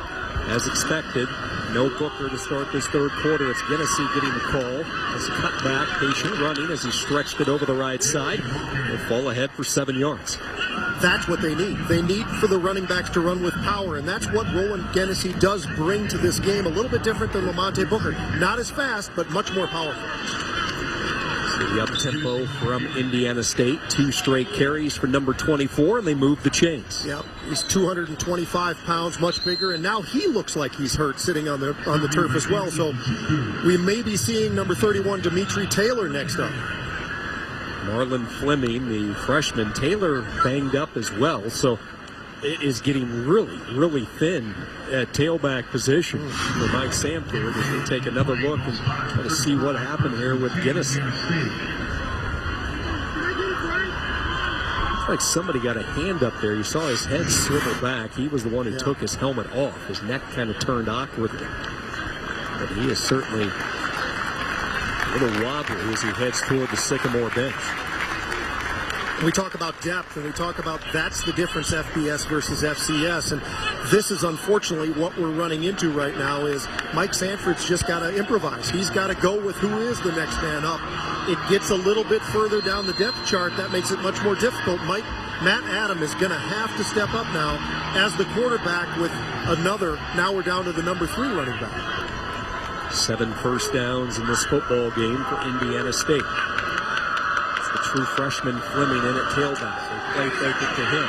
And dances around, has all sort of room, and he will cut ahead. Look at him lower the shoulder pads on Robert Gregory, the safety. Well, he didn't have to do that. You'd rather see him go down. I think Mike Sanford would be a lot happier about that. But you can see, this is what we were talking about. You've got to improvise a little bit. If there's nobody open, don't force the football. You can't have turnovers. And now we get an opportunity to see Matt Adam run downfield for that first down. 17-yard scramble. They give it to Fleming. Has some space over the right side. Tripped up at the 40-yard line. Brought down by Danny Izichukwu. Over pursuing that time on the defense. A little bit too excited. Everybody went to the opposite side. Nice job of cutting back. And Marlon Fleming, a little bit smaller back. You can see how young he is as a freshman. Nowhere to go. Izichukwu with solid coverage on second down as Adam airmails it wide. Mention that size of Fleming, the true freshman from Boca, Florida. Boca Raton High School, 4-year letter winner. He's an all-around athlete. State track and field participant, so he has some speed. He is forced to grow up in a hurry here in Big Ten country today. Indiana State just 1 of 8 on third downs in the first half. Bunch set to the right. They have Owen split at the bottom of the screen. Just one catch for the leading receiver. They pitch it and nowhere to go. The play worked earlier in the first half, not this time, as Jimmy Herman stayed at home along with Jawan Bentley. And you mentioned it, you saw him up close. He's all 260. Oh boy, he is a hoss. These linebackers, they're all big. I'll tell you what, you stand next to Jawan Bentley at 6'2", 260 pounds. He is all man, and he stuffed that hole that time. Great job. I'll tell you, Indiana State looks like they're thinking about going for it here, and maybe they need to, down 17 points. They need some type of momentum change here, and a fourth down conversion might be just what the doctor ordered here. They're going to run the option with Adam. He can pitch it to Fleming, makes the pitch catch, but nowhere to go. Pursuit defense denied, and the Purdue defense comes up with the stop. Izichukwu just shadowing the quarterback and tailback down the line of scrimmage. Well, he and Jawan Bentley, once again, Jawan Bentley right in front of Matt Adam, forcing him to put that pitch out there. There was just nowhere to go. Great job by the defense that time, stringing things sideways, not allowing the running back or Adam to be able to go north-south. There was nothing there. Purdue's got the football. Now Purdue wants to put him away. This linebacking core, maybe the most underrated in the Big Ten when you look at Izichukwu and the freshman All-American Bentley and Jimmy Herman. Experience, they're hitters, they have some athleticism. Speaking of athleticism, Knox lost the football. DJ Knox, after a double-digit gain, had it poked free. And Indiana State trying to scoop it up, and they do. The Sycamores come away with the second turnover of the day, the second fumble by DJ Knox. It's exactly what they need to have happen here. DJ Knox running free. Sometimes when you get downfield a little bit, you don't feel all of the defenders and what direction they're coming from. Here you can see that hole. Great cut, explodes downfield, but right there, head right on the football. That's exactly the way you're taught to tackle. Great job by Sully Lowe.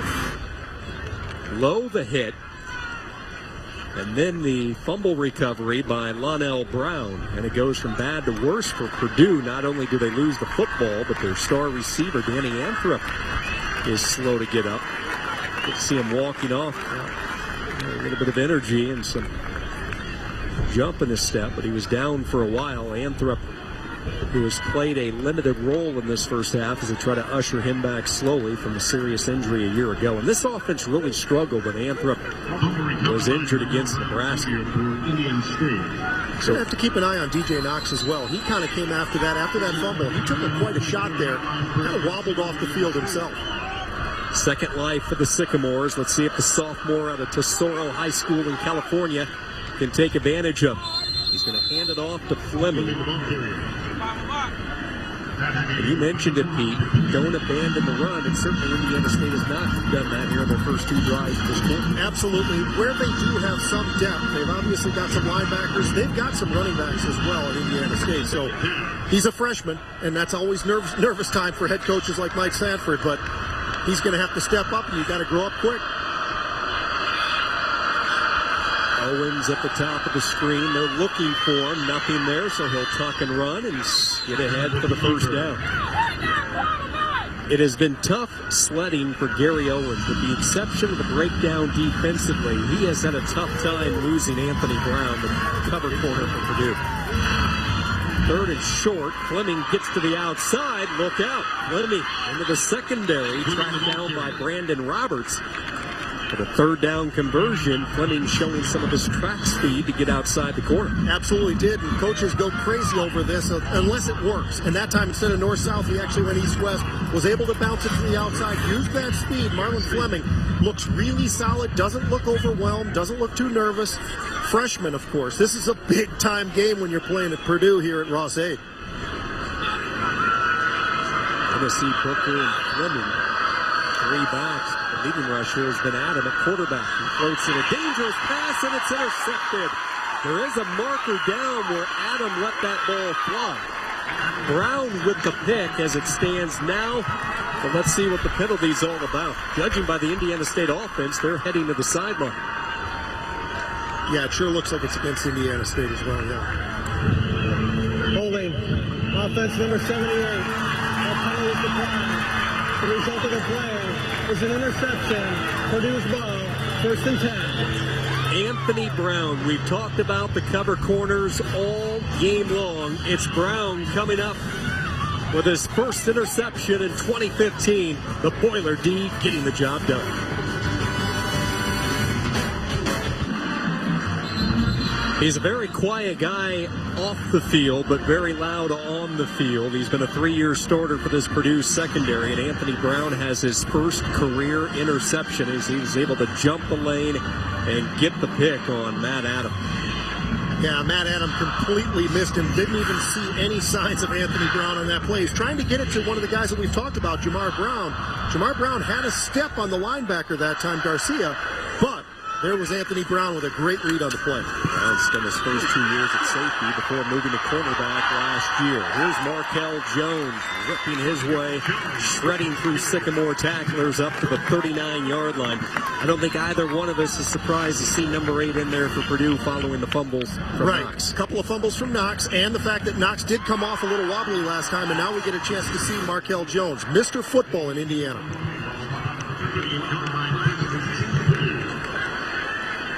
18-yard run for Jones, the freshman from Columbus. He'll get his second straight call, and he's brought down. A good ankle tackle made that time by Jordan Wallace, the backup linebacker.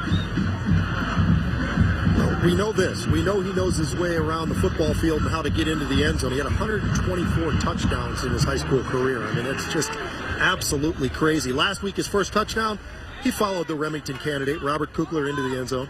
Yeah, he was the first true freshman to score a touchdown in the season opener since 2007. That was a face mask as Appleby had his head yanked back, and let's see if he is all right. There's markers all over, but an inadvertent hand up by Alec Lyons there as he nearly decapitated Appleby. Yeah, Appleby's back was already strained, and now that didn't help any either that time. That obviously a face mask. That's going to be 15 yards. Scary sight there when you see that neck get spun around like Appleby. Unfortunately for him and the Purdue nation, he appears to be all right. It's been a rough day for Appleby on the field as far as physically. He's excelled throwing the football, but he's paid the price. Remember, he was all twisted around late in the first half in a goal line situation where it looked like he was a bit ginger, and here he nearly gets his head ripped off. Sure did. 15-yard penalty takes it to the 34. Markel Jones, a steady dose of the freshman, snowed under at the 28-yard line. You know, and the offensive coordinator, John Shoup, spent a lot of years in the NFL, 12 years in the NFL. He's been at North Carolina, and now here he is calling these plays, and we've seen it. Now, Austin Appleby, he's asking him to run the football occasionally. There are definitely play calls for him, and obviously he's also told him, look, if you don't see it downfield, don't throw the interception. He had 4 interceptions last week. Don't throw the ball where it's not supposed to be.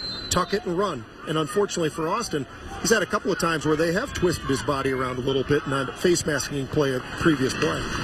Second down and short. Jones inside the 25, close to another first down. John Shoup talked about the respect he had for this Indiana State defense. He says they simply can paralyze offenses by the high volume that they show. And he said our approach will be play our game. Don't let that volume, don't let what they show you distract from what we want to accomplish. Right. All about making the makeable plays, protecting the football. And look, they've got that offensive line, 5 returners. Why not give the football to DJ Knox? But this time, Markel Jones is filling in for Knox.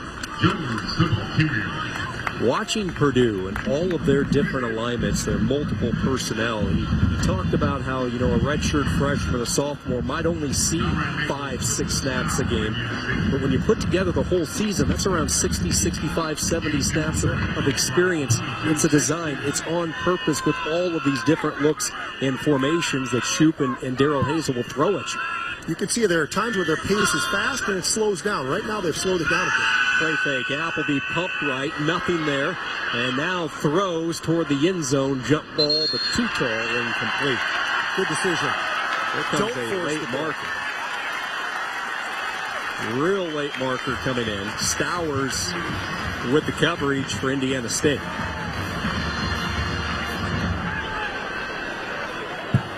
Appleby did the right thing there. He didn't have anything. He's looking downfield. He realized they were collapsing on him, threw that ball out of the end zone. Don't put it in a position where somebody else can intercept the football.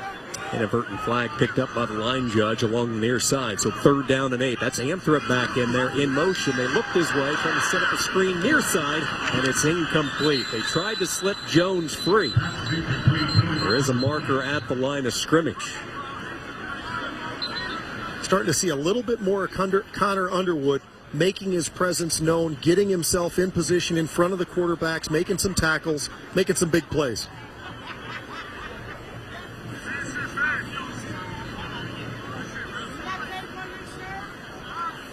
Initial call, personal foul against Purdue.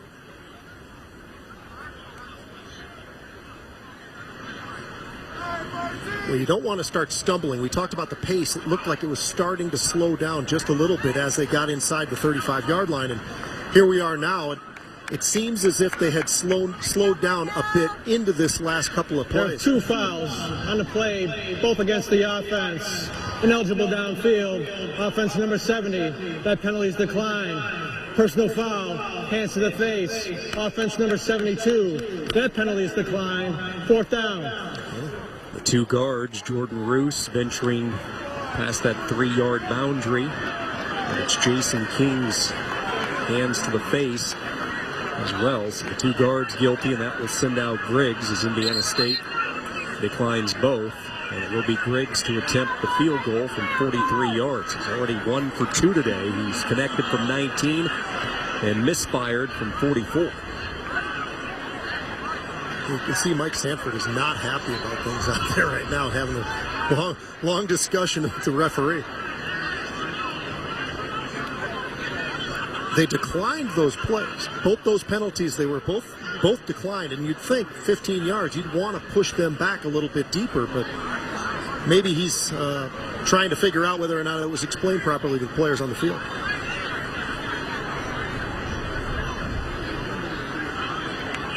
"15 yards, you push them back. Now suddenly the Purdue offense has got to gain that much many more yards to be back into even this position to be able to kick this field goal."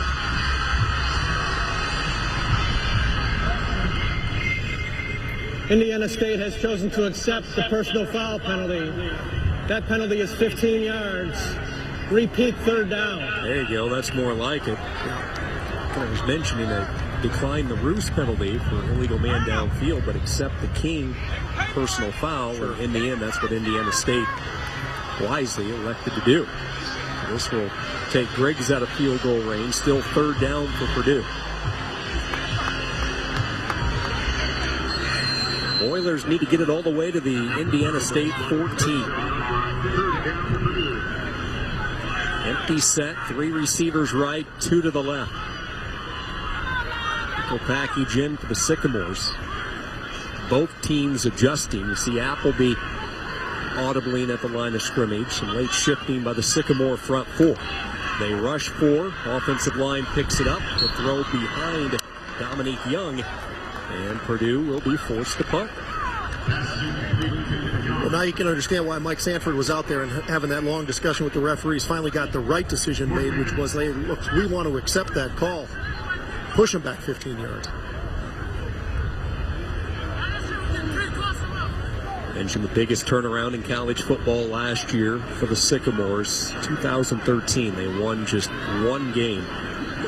Jumped up in the Missouri Valley Football Conference last year, had a huge win against Northern Iowa, beat Ball State in non-conference play, an FBS opponent.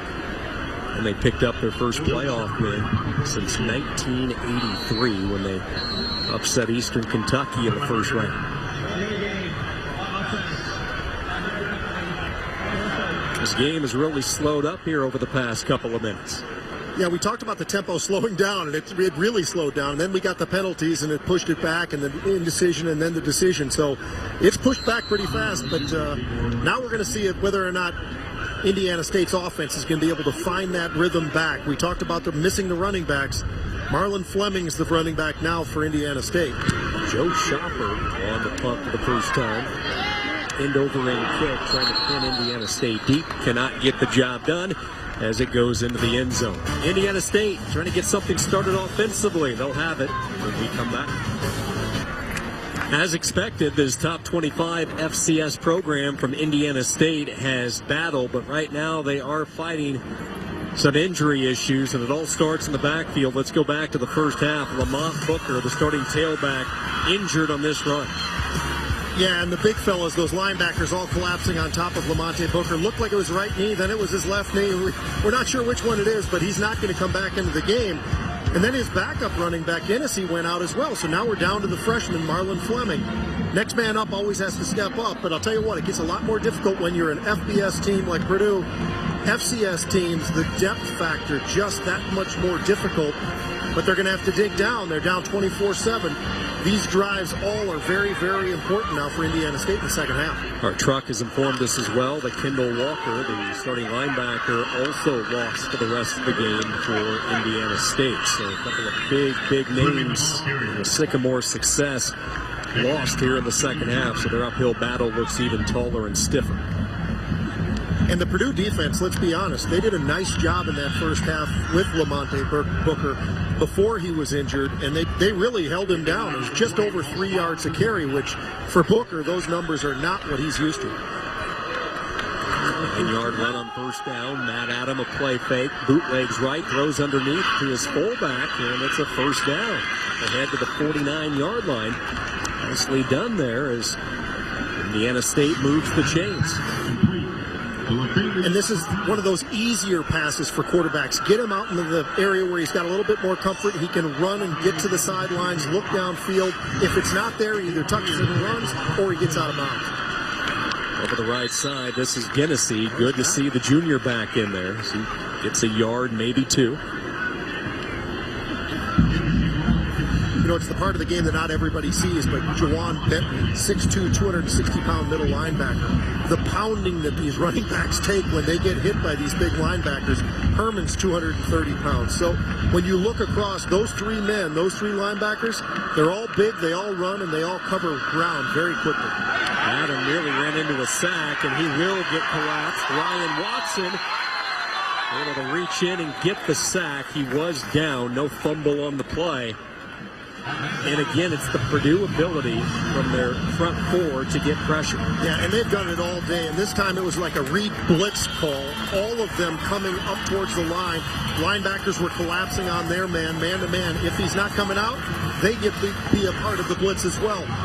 Indiana State has not done a great job within holding a pocket, and that's a problem. So they've got to get the quarterback outside of the pocket so he can have the view downfield. Fourth sack of the day by the Boilermakers, making life difficult for Adam. 2 of 10 on third down. Again, pressure. Adam escapes the pocket, has a downfield block from Hennessy, and he will get 2 to 3 extra yards on second and third effort and set up a very manageable fourth down. Nice job that time, Matt Adam, looking downfield. He had the opportunity to maybe throw it to Hennessy. He elected to keep the football, but at least he made that decision. You've got to make those decisions even faster. If they're not there, you've got to step up in the pocket, which he did, eluded the rusher on the outside, and found his way free to get themselves into this 4th and 1. Another fourth down situation. The Sycamores 0 for 1 today.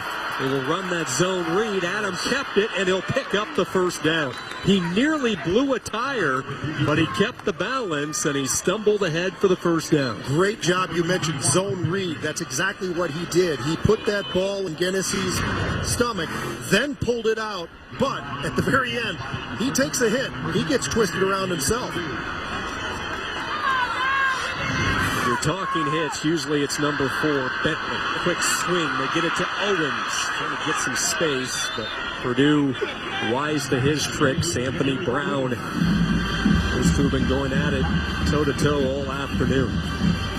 For the most part, Brown has won that battle. He sure has. Gary Owens does have the one touchdown where he was lost in the secondary, but they've done a nice job of bottling him up. Only a couple of catches on the day. Nice looking drive for Indiana State. Inside 5 minutes to go here in this third quarter.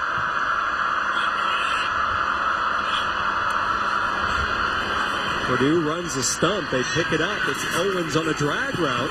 Shake and bake, and he'll keep close to a first down. Should have enough. Gary Owens back-to-back catches and a first down for the Sycamores. Williams in on the stop. You've got to get the ball to your playmakers, and right now the playmakers are the quarterback's ability to get outside of the pocket and make those decisions whether he's going to run or throw the football. That time they actually held and did a nice job of giving him protection so he could look out there and find Gary Owens coming across that defense. But that's your playmaker. Now he's got 5 catches, or had 5 catches last week. Now he's got 3 catches. This is a guy who's got to get the football more. Starting to see a little bit of rhythm with Indiana State. Adam looking over toward the sideline for instruction. Fresh set of downs from the 23. Bentley blows up the play. Jawan Bentley torpedoing through that offensive line. Tell you what, you look at him physically and you just say, wow, this is a throwback. This is a linebacker from the 60s, the 50s.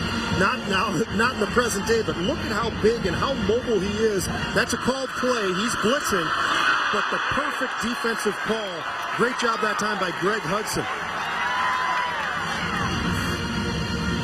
Bentley started last year at the outside linebacker position. He was moved inside following a rash of injuries. He replaced Robinson at that inside backer spot last year after Robinson left with a knee injury, and that's his spot for the next couple of years. Home run shot downfield, touchdown. Robert Tonyan. Well, and you got to credit Matt Adam as well that time, because he took an absolute shot as he delivered that football. And once again, it was Jake Raplogali, and he did an outstanding job. I'll tell you, Matt Adams stepped in, was able to get that ball up into the air to the big man, Robert Tonyan, 6'5", 220. He launched the ball. Now they're back into this football game. By far their longest drive of this football game. 10 plays, 80 yards. It eats up more than 5 minutes off the green clock. Eric Hydorn with the point after. And this Indiana State team sticking around. Matt Adams showing some toughness, paying the price, but floating a beauty. Robert Tonyan and the Sycamores back within 10. He started his career in Terre Haute as a quarterback. He played 11 games in 2013, started 3 as a Sycamore quarterback, but with the arrival of Mike Parrish, he made the adjustment to wide receiver, and Robert Tonyan has caught the 27-yard throw from that man right there, Matt Adam, who showed some toughness on that 10-play, 80-yard drive. He showed some toughness. He made some great decisions whether or not he was going to keep the football or throw that ball up into the air. Not always difficult. He took some shots along the way as well, but did a nice job and also found his playmakers. He got the ball to Gary Owens a couple of times as well. Spread the defense across the field. That's what they need to do. High, shallow kick, and this will drive a coach absolutely nuts as it goes sailing out of bounds. You're sitting there trying to avoid the big return, and yet you're going to give the football up there at the 35-yard line. Wow.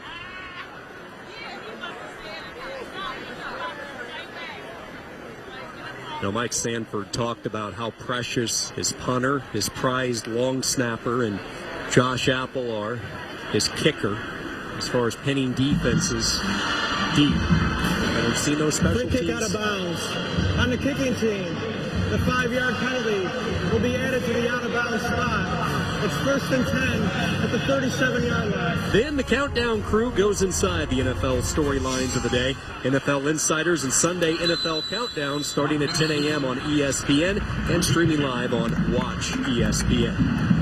Critical time here, Pete, I think, for Purdue to try to get something started offensively. They had a fumble on their first series in the corner, then a punt. See if Appleby and the Boilers can dial something up. Being airborne, and he overshot his receiver incomplete. Mahungu, a sophomore from France, and it's 3rd down. Well, that first down play was exactly what they wanted to dial up. They dialed up getting about 4 or 5 yards. That's what the goal will be. And Markel Jones did a nice job of getting that 4 yards for him. But now, with that misfire, now you're in a 3rd and 6. If you can't move the chains, you're going to give that offense of Indiana State the ball back very rapidly and probably pretty good field position. 3rd down, Appleby shakes free, heaves it downfield, just beyond the reach of Yancey, incomplete. They should attack that more and more and more, and they're not doing it. That time, Austin Appleby overthrows this, but D'Angelo Yancey's been able to beat those corners on the outside. Beat him again. Unfortunately, that ball just way out of his reach. Not an opportunity to catch it. But Yancey's done a nice job. Big guy on the outside. He's physical. He's able to push off those defensive backs and get behind them rapidly. Credit Jameer Thurman, number 20, coming in through the hole on a blitz, and he threw Appleby off a little bit. Could not let him set his feet. Here's a fake, and look at the room for Brown. Down the sideline, finally caught at the 20-yard line. The bag of tricks pays off for Darrell Hazel on the fake punt, as it's the starting quarterback, Anthony Brown, who is down. It's a bit of a risk, but it's the kind of risk that they want to take. They needed something to happen. They needed a spark. This is exactly what they did. Darrell Hazel says, look, we're going to go for this. We're going for the fake punt. We've got to get some rhythm back into this football team. Great job and great execution of the fake punt.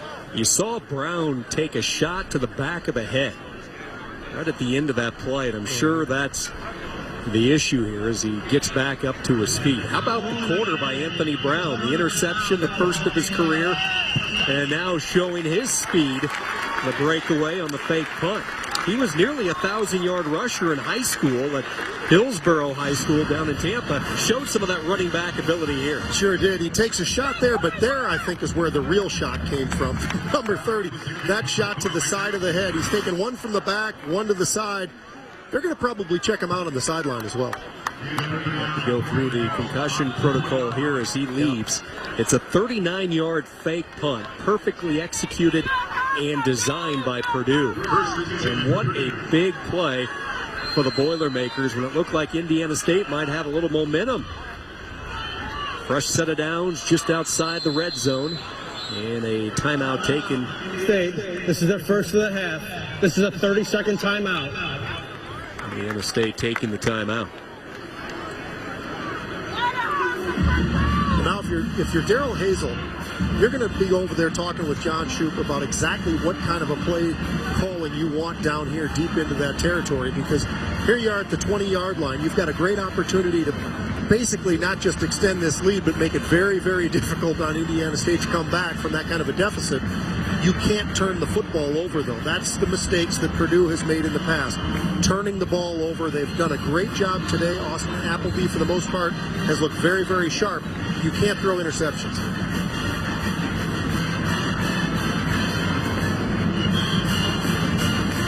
Manage the game, make the makeable plays. The theme all week for Austin Appleby. At times he looked good last week against Marshall. He has avoided the turnover today, has the 3 touchdown passes. Now after the fake punt, in good shape from the 20-yard line. Markel Jones busting tackles, surges ahead for 8 yards. Yeah, you're not going to get this guy down with an arm tackle. He's a strong runner. He might just be a freshman, but this is a freshman who actually came in January. He wanted to get adapted to everything about this Purdue offense. Coaches talked about how far ahead he is over most freshmen. He doesn't look like a freshman out there running the football. Pretty much knocks in the first half. Replay, Appleby keeps it. And Appleby again is spun ahead. These quarterbacks are paying a price. We're going to have a couple of eyes tonight. First down yardage, though, for Appleby. And Purdue is inside the 10-yard line for the second time in this game. And Appleby does come with a 6'5", 240-pound frame as well, so he can take some more shots probably when it comes down to it. But I'll tell you what, they've done a really, really nice job. You can see there some of the balance in terms of the yardage that they've been able to do today. They had to settle for 3 earlier in the game, this neck of the woods. They'll go straight up the gut with Jones, and he will be down at the 1. Just shy of the goal line, Markel Jones. Yeah, his knee must have touched because it looked like he was able to cross across that goal line, but they got a little bit better vision than we do.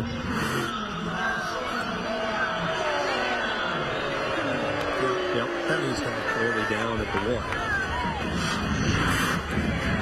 Second down and goal. Will it be Jones looking for his second touchdown of his young career? 2 touchdowns in as many weeks. Looks like they will take a look at this upstairs. Well, you can see where the design of this play was to go, right up the middle. And who's there? Robert Kugler. He's the captain, the Remington candidate, one of the best centers in the country, out of Pittsburgh, Pennsylvania. Tough kid, 6'3", 300 pounds. He's only had 32 straight starts. This guy's he's not such a bad football player, not a bad guy to run behind. As they take a look at this upstairs, Don Bourdon, our replay official. And I think we both agree this will be a pretty quick decision. Yeah. Mentioned that offensive line. Jason King at left guard making his 19th straight start. You mentioned Kugler, his 33rd straight start today. Jordan Roos at right guard, his 20th start. David Hedlund, the Stockholm, Sweden native, started the final 7 games last year, and there's some real talent. Second and goal. So as expected, the knee down, second and goal for Hazel's Boilermakers, winding down this third quarter.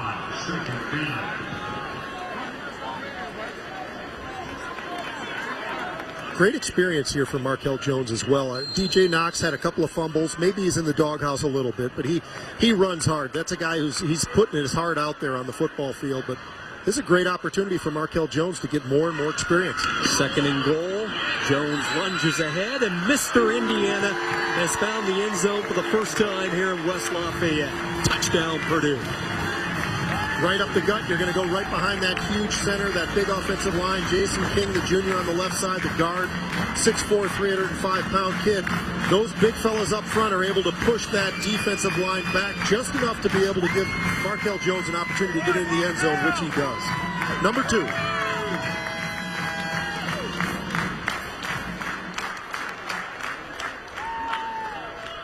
This Purdue team continues to be really clean inside the red zone. 6 for 6 on the season.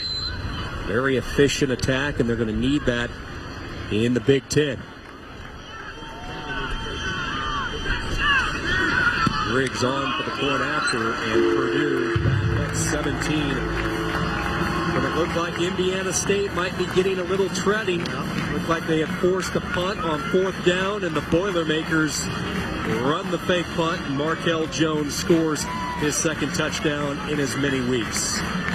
Ross-Ade Stadium in West Lafayette, Indiana, the home opener for Purdue, alongside former Big Ten linebacker Pete Najarian, Sean Kinney, welcoming you. Beautiful, beautiful afternoon after 90-degree heat in the region last week. Very full, like 65 degrees. The wind under 20 miles per hour. Military Appreciation Weekend across the country. It's a wonderful atmosphere. Just week 2 of the college football season. Great time of the year. These fans have got to be excited about what they're seeing out of this Purdue offense today. I think coming into this game, they understood they've got some strong defensive players, a great group of linebackers. But how's the offense going to be able to react after last week's unfortunate, couple of interceptions, actually 4 interceptions, but 2 of those interceptions going back for pick sixes. Austin Appleby did look reasonably well last week. He threw the ball well at times. Those 4 interceptions certainly hurt, but wow, he's looked fantastic today. The balance of running and passing, the Purdue offense looks very, very impressive. Deep kick by Griggs goes out of bounds for the touchback.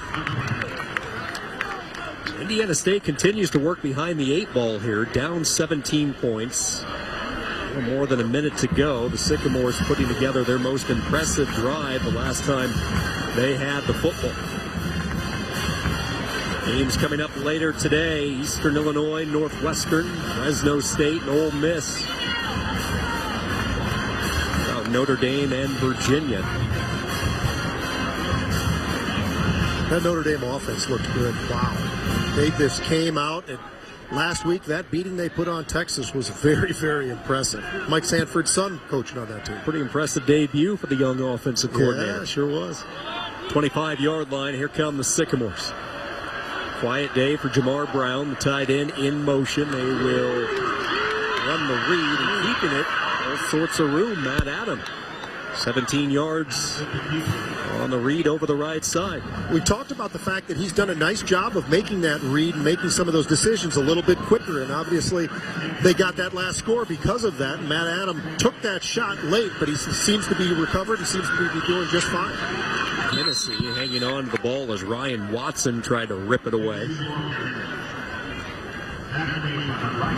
Good news for Purdue. Anthony Brown back in there at his cornerback spot. Brown was shaken up on the fake punt. So one of the top cover corners back in there for the Boilermakers secondary.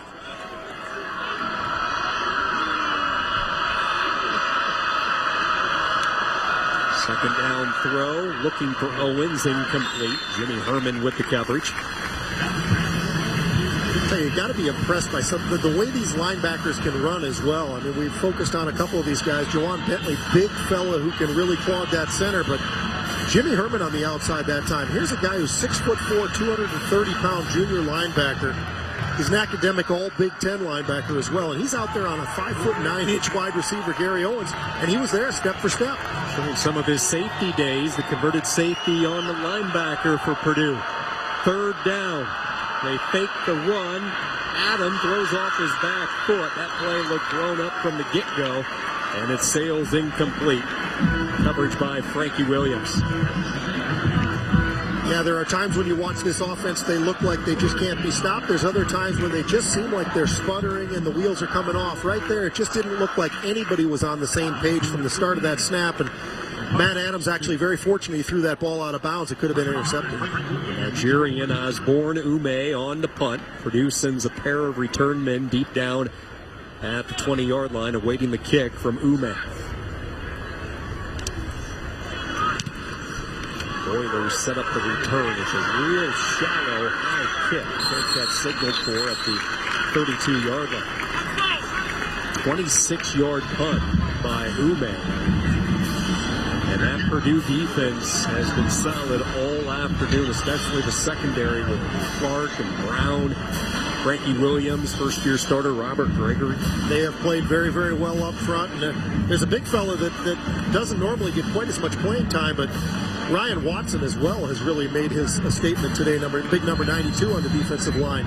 I think if there's a surprise of this entire football game so far, it's been the special teams of Indiana State. That was something they emphasized to us when we had some of our calls, and Mike Sanford talked about how important that was.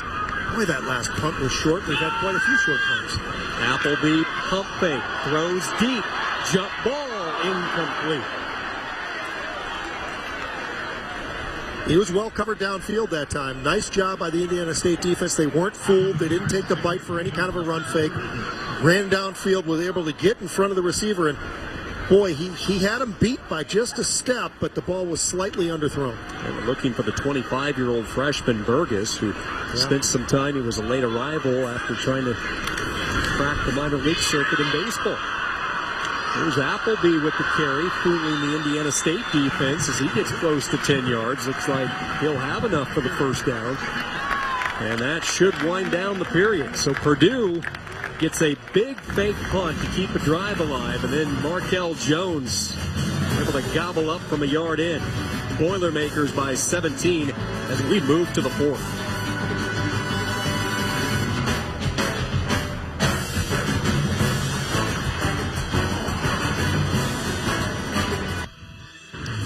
The big play element was missing all of 2014. It was absent last week in the season opener against Marshall, but Purdue has found the big play often in this one against Indiana State.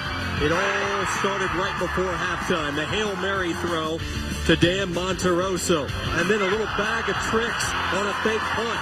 The defensive cornerback, Anthony Brown, rumbling 39 yards, and then that set up the true freshman, Markel Jones, plowing in from a yard out to give Purdue the lead as we start this fourth quarter. The Boilermakers on top comfortably, 31-14. Touchdowns in this game covering 57, 51, and 50 yards. I think they have found their big play capability here today. Yeah, they certainly have, and Austin Appleby has looked fantastic, making great decisions, running with the football, throwing the football. As a matter of fact, I think it's interesting to notice just how many play calls for him to run with the football are as well. So he's had an outstanding day here in front of the home crowd. And by the way, DJ Knox back onto the field again. They're giving him a shot back there at running back. Yeah, Knox has put the ball on the ground twice in this game. Markel Jones, DJ Knox, we talked about their physical presence at the start of the broadcast, and they have not disappointed today. Cameron Posey makes his second catch. And you look at last year, it's a whole different dynamic for Purdue in the backfield when you had Akeem Hunt and Raheem Mostert. Both those guys were speed guys. I mean, they were flat out fast. This year, a little bit different with Knox and Jones. Right. They've got some speed, but they've got themselves some lower body strength as well, and that's what coaches really love to see as well. Speed's great, but when you've got that lower body, you can break some tackles. That makes a very meaningful running back for these head football coaches. That's what they're looking for. Appleby dumps it off to Knox. And Knox carrying that football with both arms, if you notice there, and that sets up a third and short. Tackle in the play by Jameer Thurman. This guy's a tackler. Thurman, with 82 stops last year, he had his first 2 career interception game last week in the win against Butler. 173 tackles in his first 2 years on campus at Indiana State. Not a big guy either, but he's just a very athletic, very aggressive linebacker, kind of that tweener, sort of a strong safety linebacker type position, but strong kid who loves to play on the other side of the football. Last year, he nearly had 8 tackles for a loss, so he does play very aggressively.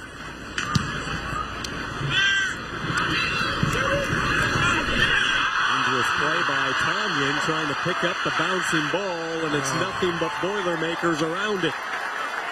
Let's see if Purdue picks it up. They did. Anthony Brown still hanging on to it. How about the second half by number 9? Anthony Brown has had himself a heck of a half. He had the fake punt, that long run, obviously the interception, and now this. You just can't turn the ball over. When you're an FCS team, you can't turn the ball over, and you just don't have the depth, and you're already down. You're down 31-14. You've got to make a play, but you can't force it. That time, trying to make a play, forced it a little bit. Brown gets on top of the football. And again, special teams play. Yep. Just killing Sanford and the Sycamores as they look for their first win against a Big Ten opponent.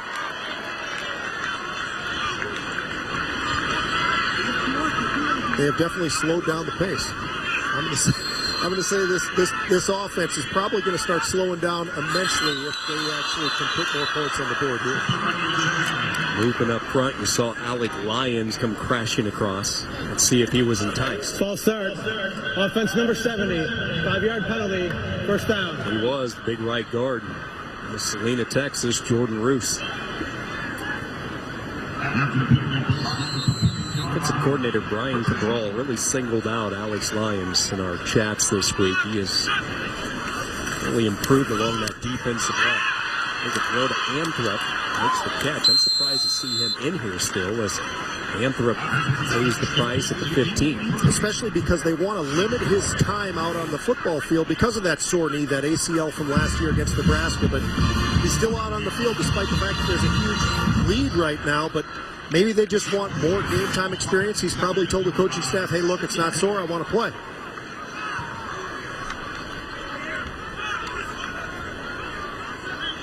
Purdue approaching 500 yards of total offense, and we still have 12 minutes in this game. Appleby on the slant, a little bit behind Young, incomplete.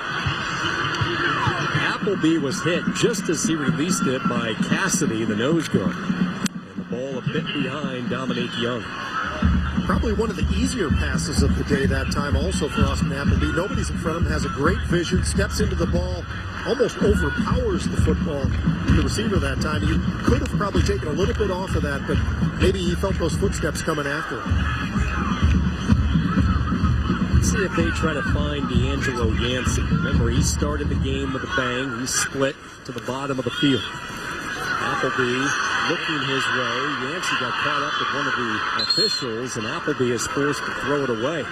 D'Angelo Yancey on the drag got all tied up with the umpire there. In fact, those two collided, and that seemed to throw the play off. And that did look like where Appleby initially maybe wanted to throw the football on, that trailer coming across with D'Angelo Yancey with all that size, looking for him on that crossing pattern.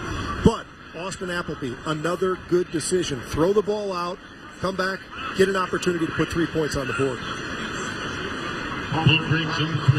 Griggs from 33 yards. He is connected from 19 today. Smack dab in the center of the field. Good placement. The kick is off. So a tough start here for the Purdue kicker, Paul Griggs, the senior, on the Groza watch list, having a tough afternoon. See the frustration on his face, and Purdue comes up empty. Indiana State will get the football as Griggs sails it wide. Purdue on top of Indiana State, 31-14, 12:05 to go in the fourth quarter. And partner, I know you want to talk some defense. Let's go to it. Number 9, Anthony Brown. Yeah, we love these guys. And Anthony Brown, what a second half this guy has had. We saw the interception. Here's the fake punt, showing his ability to run. Former guy who used to be on the offensive side of the ball as well, and then gets on top of this fumble. When we came into this football game, everybody was telling us, Frankie Williams, Anthony Brown, they were dead on. These two guys are really solid football players. See the stats that he has put up today. Indiana State from the 20-yard line, and not shaking free of the initial tackle is the freshman Fleming. Marcus Bailey with a good one-on-one stop. Starting to see a few of those fresh numbers come in on that defense now for Purdue, which is a smart thing to do. Get some guys some experience, some game time. Got 12 minutes left in the game. Got a pretty decent lead on the scoreboard, so why not get a couple of guys a little more playing time?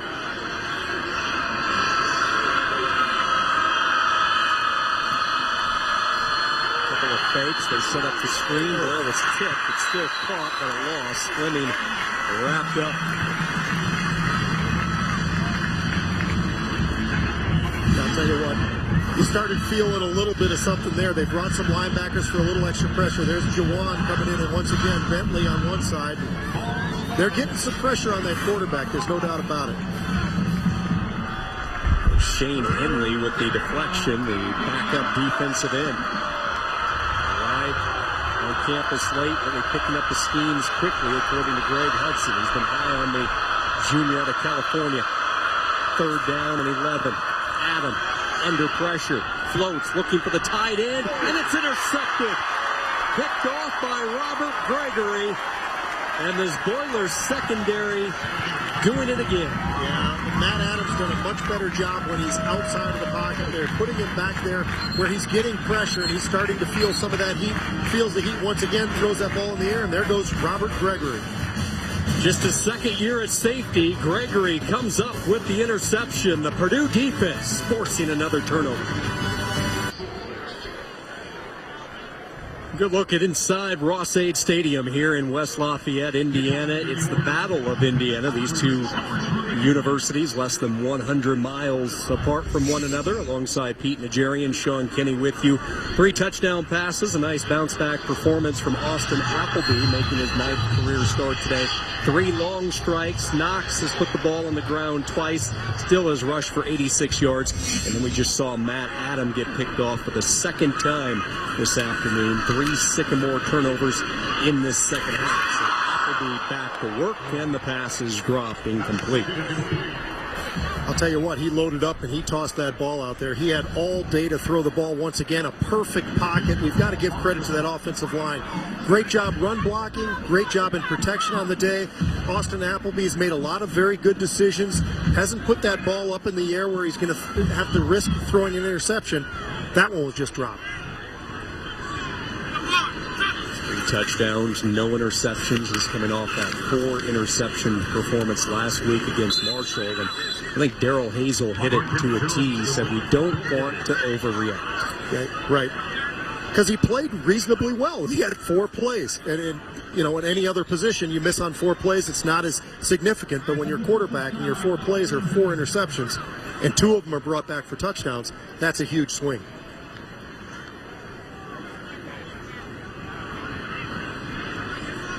Timeout taken.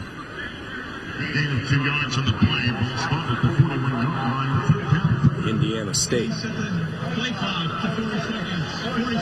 See Robert Kugler. Yeah, he was kind of shaken a little bit at the end of that play and was on the sidelines, and because of that timeout, it gave him an opportunity to kind of shake it all off, and he's back out on the field. Purdue 4-0 all-time against Indiana State. With the Big Ten's decision to eliminate FCS opponents moving forward, this very easily could be the final time these two programs hook. We mentioned neighboring universities. Less than a 2-hour drive from Terre Haute. Appleby spins out of pressure, throws underneath. Markel Jones makes the catch and the first down up to the 28. I'll tell you what, Appleby is an athlete and he's a strong kid. Last week we saw a stiff arm where he shook free from a thundering herd defender to set up a touchdown pass. Here he showed some elusiveness on the spinorama. Right, and once again he had protection, and then finally it started to break down. He did a nice job of spinning out and giving himself an opportunity to look downfield, found Markel Jones. This time he rotates right. Jones with a second straight catch. He's tackled. Good open field play made. Jones to the 22-yard line. Marcus Gray, the reserve secondary player, in on the tackle. Those are the kind of plays that help a quarterback out as well. You give him an opportunity to sprint to his right-handed quarterback looking downfield. Just an easy dunk pass right over there to Markel Jones. Gives him a chance to get downfield as well. Jones will leave for a breather. DJ Knox back in. Kind of limped off. Second down and 4. Knox gets the call over the left side, and he is fisted down. Moss, one of the first ones in there. Set up a third down and short. Yeah, it's worth keeping an eye on Markel Jones because he kind of hopped and limped his way off the field. He didn't look all that great after that little pass play to the outside after the tackle, and now he is sitting on the bench. He's getting attended to, and they're going to take a look at him. They don't want to put him out there. They've got a score of 31-14. They've got some room with 8 minutes to go. Hart split to the right. They pitch it to that direction, and a first down run by DJ Knox. You see a helmet come flying off. Antonio Brodus had a sack last week in the win against Butler, delivering the boom. Kel Jones on the sideline trying to walk off what was ever bugging him a few moments ago.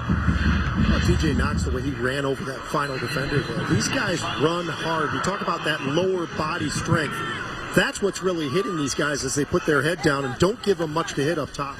Knox trying to follow a Trey Hart block, scoots to the outside, picks up a yard, maybe 2. Again, another helmet comes flying off. You have to tip your hat to Indiana State. They continue to bring the boom. Catrell Moss in on the stop. And let's talk a little bit more about DJ Knox. Knox playing with a chip on his shoulder. He was not highly recruited out of high school. In fact, he had to wait his turn, but he spent the time in the offseason to absorb hits like that. He's a small stature guy as far as height go, but he has a powerful lower body. He's incredibly strong. And Shoop compared him to Thurman Thomas. He sure does have that same sort of a physique. Trey Hart, a little jet sweep action. Hart takes it inside the 10, setting up a third down.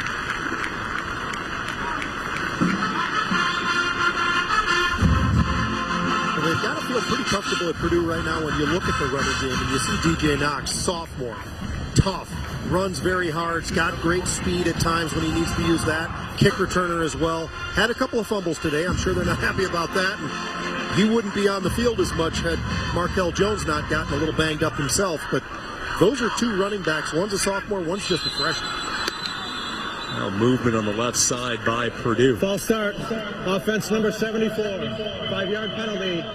Second down. Martese Patterson, the redshirt freshman from Columbus, Ohio. He's a valuable part. He is very versatile, one of those guys that can play both inside and out for offensive coordinator John Shoup. Appleby with those numbers today have set a career high, making his 9th start for Purdue. He started the final 7 games last year and secured the job during the scrimmage workouts. He replaced Danny Etling last season, who has since transferred to LSU.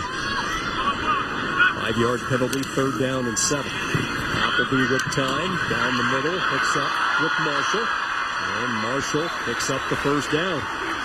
1st and goal for the Boilermakers as they continue to eat the clock inside 7 minutes to go. He stands tall in this pocket. He's got all day. Look at that view that he's got down the field. Nobody's hand in his face. No body's in his face. He's able to search the field, look out there. This is a guy who's got, Darrell Hazel, the only win in the Big Ten last year when he started against Illinois.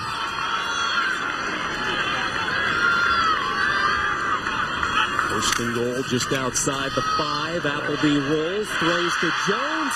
He has a rushing touchdown. Now he adds his first receiving touchdown. And the train horn sounds again here for the Boilers. Yeah, the Boilers are certainly rolling now. That offense finally started really kicking into high gear. Go back to that fake punt once again, and Brown, who's had an outstanding day on defense. That was a real turning point for the offense as well. Got him the ball back in scoring position. And you can see Austin Appleby has really come alive in this game. He's done a great job of managing the football, running the ball, throwing the football. Found Markel Jones for a very easy touchdown. Take advantage of the interception. The pick coming from Robert Gregory. Purdue dominating Indiana State. Boilermakers 38-14. Fourth quarter, 6:24 to go. The Boilermakers taking control thanks to the career day from Austin Appleby. 38-14 Purdue. Appleby with a career high 289 yards, a career high 4 touchdowns. And I think, Pete, most importantly, no interceptions. No interceptions and not even pressured that much today, which is something that will be different come the Big Ten season. I think they'll put a little more pressure on them, but the offensive line has really held up well today. Able to reach the 20-yard line on the return, so Indiana State deep in their own end. Tell you what, that Tennessee team made a statement last year in their bowl win against Iowa, one of the youngest teams in the country, and now I think a lot of eyes on the Volunteers this year to see if they can continue that momentum. Right. A big test tonight with Oklahoma. Loaded with talent, there is no doubt about that. Last year we saw it. They were very young talent. They got better throughout the year. But new season and a big game against Oklahoma. I think it'd be good for college football to get the reemergence of the Volunteers back in the picture. That huge stadium that they've got down there that they pack with the checkerboard and everything else. People are going to look forward to that. That'll be a great game. Indiana State. In the final 6 minutes, it's been a painful day for the Sycamores, just not in the score, but in some of the personnel issues and some of the guys that they have lost due to injury over the course of this game. Probably none bigger than Lamont Booker and their starting linebacker, Kendall Walker. There's a dart tiptoeing along the sideline and hauling the pass in. It's a short game, but Adams showing some velocity on that throw. Yep, did a nice job on first down. Another nice job there getting the ball out to the outside. Matt Adams had moments during this game where he's looked fantastic, made some great decisions. There have been other times where the offense has sputtered, but you can't blame him. This is an offense that's very dependent on Lamont Booker. He's the junior running back. Everybody's counting on him. He's had a phenomenal opening week against Butler, 137 yards and 4 touchdowns. And they were leaning on him, and he got hurt in the first half. They've struggled ever since. First down, Adam rolling, throws, and it's caught. First down up to the 43 to get 14 yards on the completion. There's the tight end, Jamar Brown. Here's a guy that leads all returning tight ends and receptions back this year in the Missouri Valley Football Conference, holding 29 from Mike Parrish. That's his first catch in nearly 2 games this season. He had a breakout game against East Kentucky, and you would have expected more, and you finally get him the football. There are times where you just got to target those players, whether it's Gary Owens or maybe it's Jamar Brown. Lost Lamont Booker.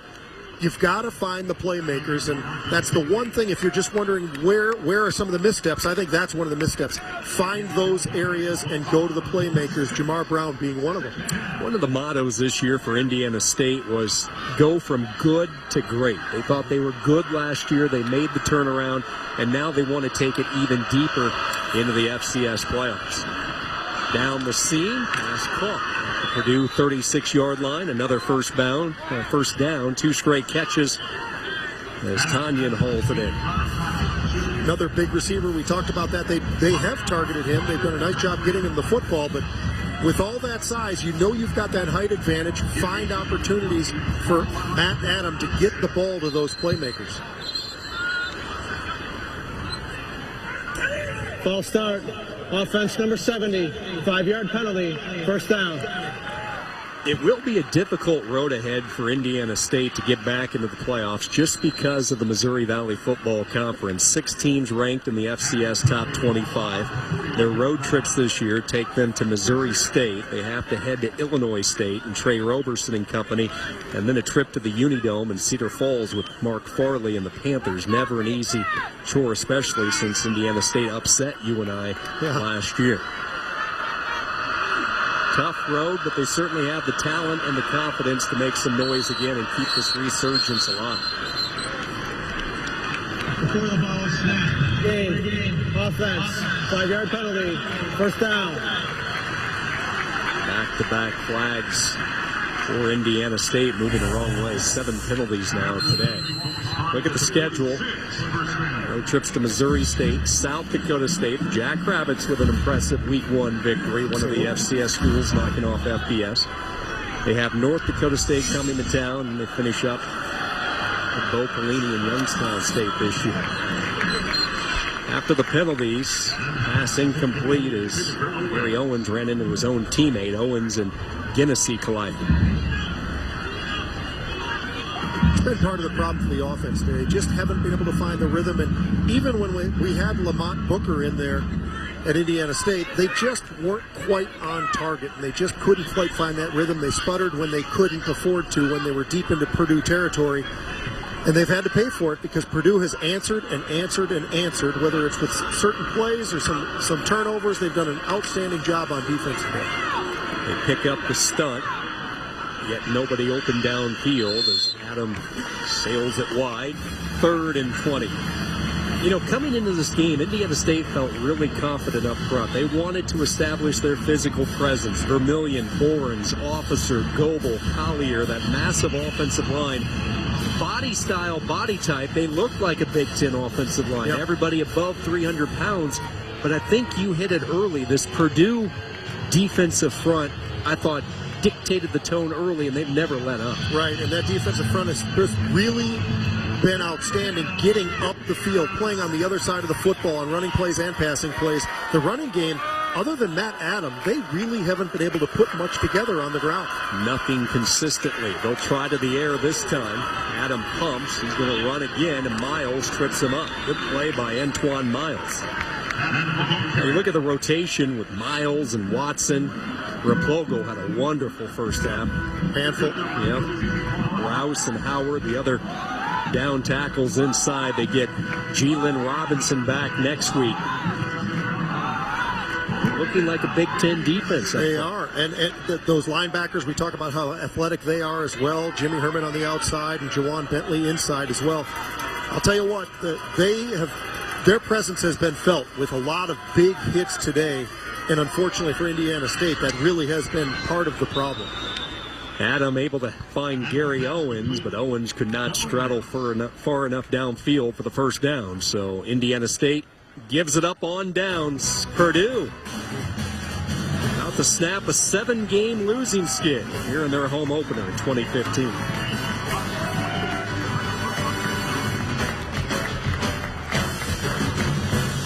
Have scored the final 14 points here, and they lead it 38-14 as we start the drive here for Purdue. And David Blau has checked in, the redshirt freshman, the Elite 11 finalist quarterback, highly recruited out of Creekview High School in Texas. It was a tight battle with both he and Appleby during the summer camp. Appleby won the job, but here's a young man that certainly will leave his impact on this program before it's all said and done. A phenomenal talent. Yeah, just a freshman. Solid, and they love the confidence level of this young man. They love his leadership. But Austin Appleby just looked that much better to be the guy who got the role as the starter. And boy, he certainly looked great today.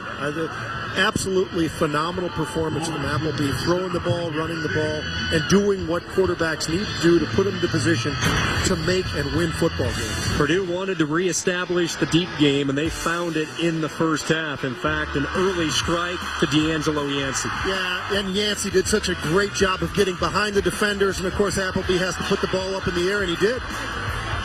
Then right before halftime, after Indiana State mismanaged the clock a little bit, the Hail Mary strike to Monterosso. 4 touchdown passes, a career high, 289 yards for Austin Appleby. And we've talked about the quarterback carousel here at Purdue, and that is just, it's unheard of when you think of the tradition of that position here in West Lafayette with Drew Brees, Kyle Orton, Curtis Painter. The list goes on and on. Hopefully, if you're a Boilermaker fan, Appleby can bring some stability. Wow, launches downfield, incomplete. Well, he certainly looks the role of my old era in the Big Ten. Jim Everett, Mark Herman, some of those kind of names as well. There was a guy, Scott Campbell, who was a heck of a quarterback down here back in the day. But, you go back and you look at, Curtis Painter, he's in the NFL, but I'm looking at it like a Drew Brees, for instance. That was 2000. So this is quarterback U, and we haven't seen the quarterback U that it once was. And maybe that's something where Darrell Hazel gets a little bit of lucky, a little something, and Austin Appleby certainly looks good today. Timeout. Purdue, this is the first of the half. This is a good timeout. Purdue using a timeout. Boilermakers about to win their 12th straight home opener. Wow, Ross 8 has treated them well through the years. They will run their record to 9-0 against Curry, Missouri Valley Football Conference schools. As you look ahead, Purdue with some tough games starting next week. Virginia Tech will be in town on ESPNU. And then that high-tempo offense of Bowling Green. There's an offense that can match the plays for Purdue. They're averaging around 99, 100 plays per game. The trip to East Lansing, they travel to Camp Randall. This physical team appears ready to at least be competitive and knock off some of these teams they're hoping this year. And it's going to be interesting. That is not a cupcake schedule by any measure. And Virginia Tech, Bud Foster, that defense is going to be a lot different defense for Purdue than what they're seeing today. So they've got their work cut out for them. Obviously, the fast pace of a Bowling Green. Then you go to Michigan State, as you mentioned. You got Minnesota, who's kind of up and rising, an 8-4 team last year. Just Jerry Kill doing a great job there. But across the board, there's some strength in the Big Ten, and they didn't get credit going into last year. By the end of last year, everybody finally said, you know what, the Big Ten's not so bad. Ohio State looked pretty good. So I think the strength of the Big Ten just continues to impress a lot of the folks around the country. It's not just SEC anymore. The Big Ten's making an impact. Obviously, you've got Pac-12 as well. There's some very, very strong conferences. Indiana State from the 34-yard line. And more than 90 seconds to go as the screen pass is knocked away, incomplete. I've had a chance to talk with Darrell Hazel at his days at Kent State, followed a couple of his games with the Golden Flashes and his remarkable turnaround there, just 2 years on the job before landing here in West Lafayette.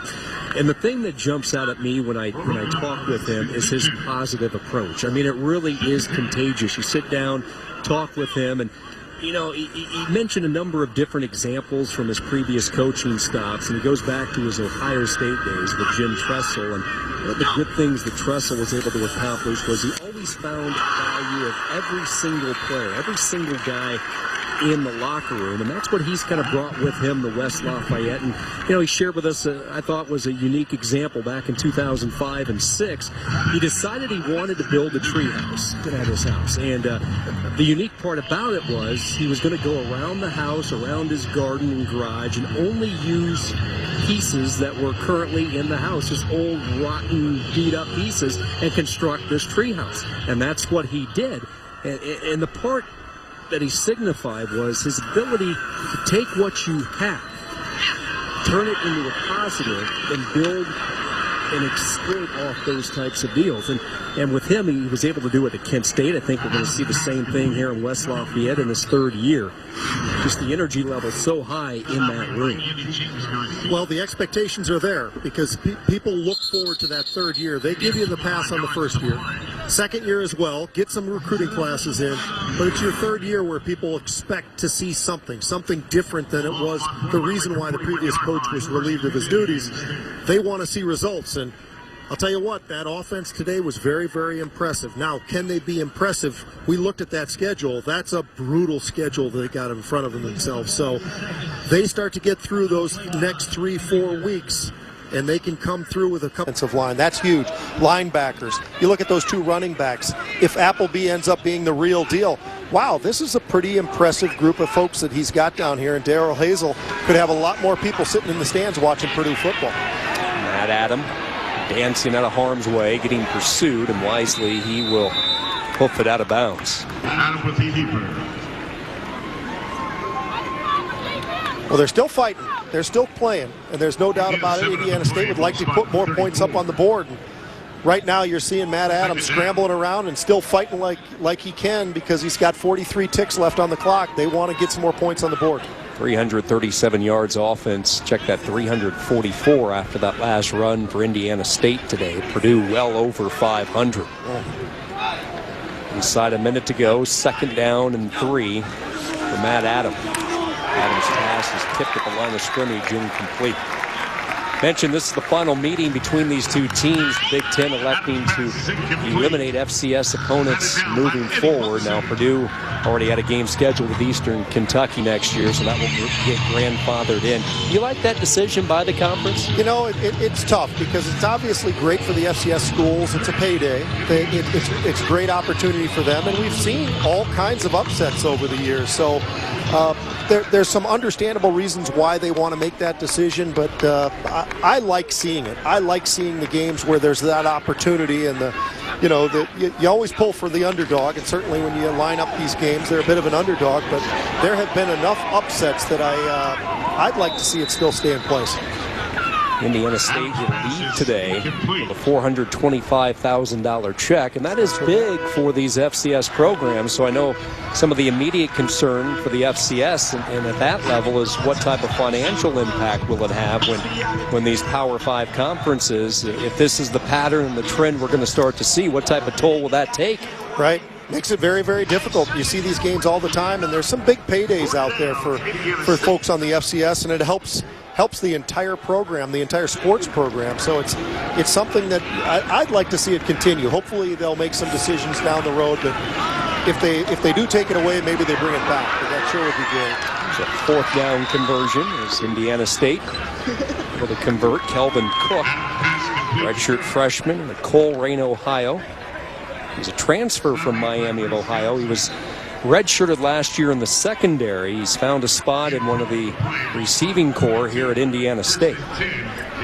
That's a couple of catches for Cook. Looking pretty solid out there. And as I said, Matt Adam, he's not giving up. They're not folding up the tents. They're still trying out there. Indiana State will use their third and final timeout to the dismay of the Boiler fans who have stuck around. Well, you know what? You never want to say no, never, and you want to get more points up on the board. Doesn't matter whether or not it's 38, 14, or 21 when it's all said and done, but it does if you're Indiana State. That's something that you can look at more film. You can look at what the guys are doing, and you know what? It could be very positive for them to put some more points up on the board. I'm surprised we never got an opportunity today to see Zach Klein. It would have been interesting to see, sometimes number 2, everybody always wants to see what the backup looks like. And in a game like this, sometimes you need a spark, and I'm sort of surprised that we never did see.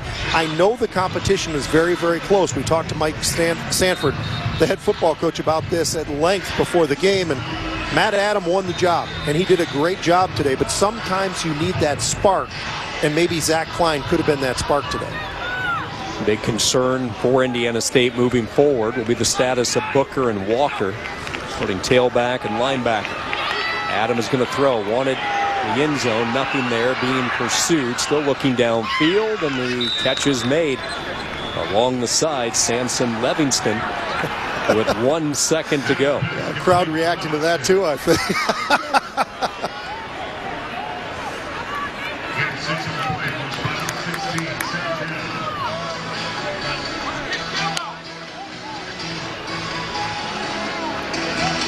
This should be the final play of the game, barring a defensive penalty here, and the Sycamores a chance to take a shot in the end zone. 3 receivers to the right. Gary Owens at the bottom of the screen. There's a touchdown catch today, and here comes the marker. Ball start. Offense number 32. 5-yard penalty. 2nd down. There's no runoff because the clock was not running.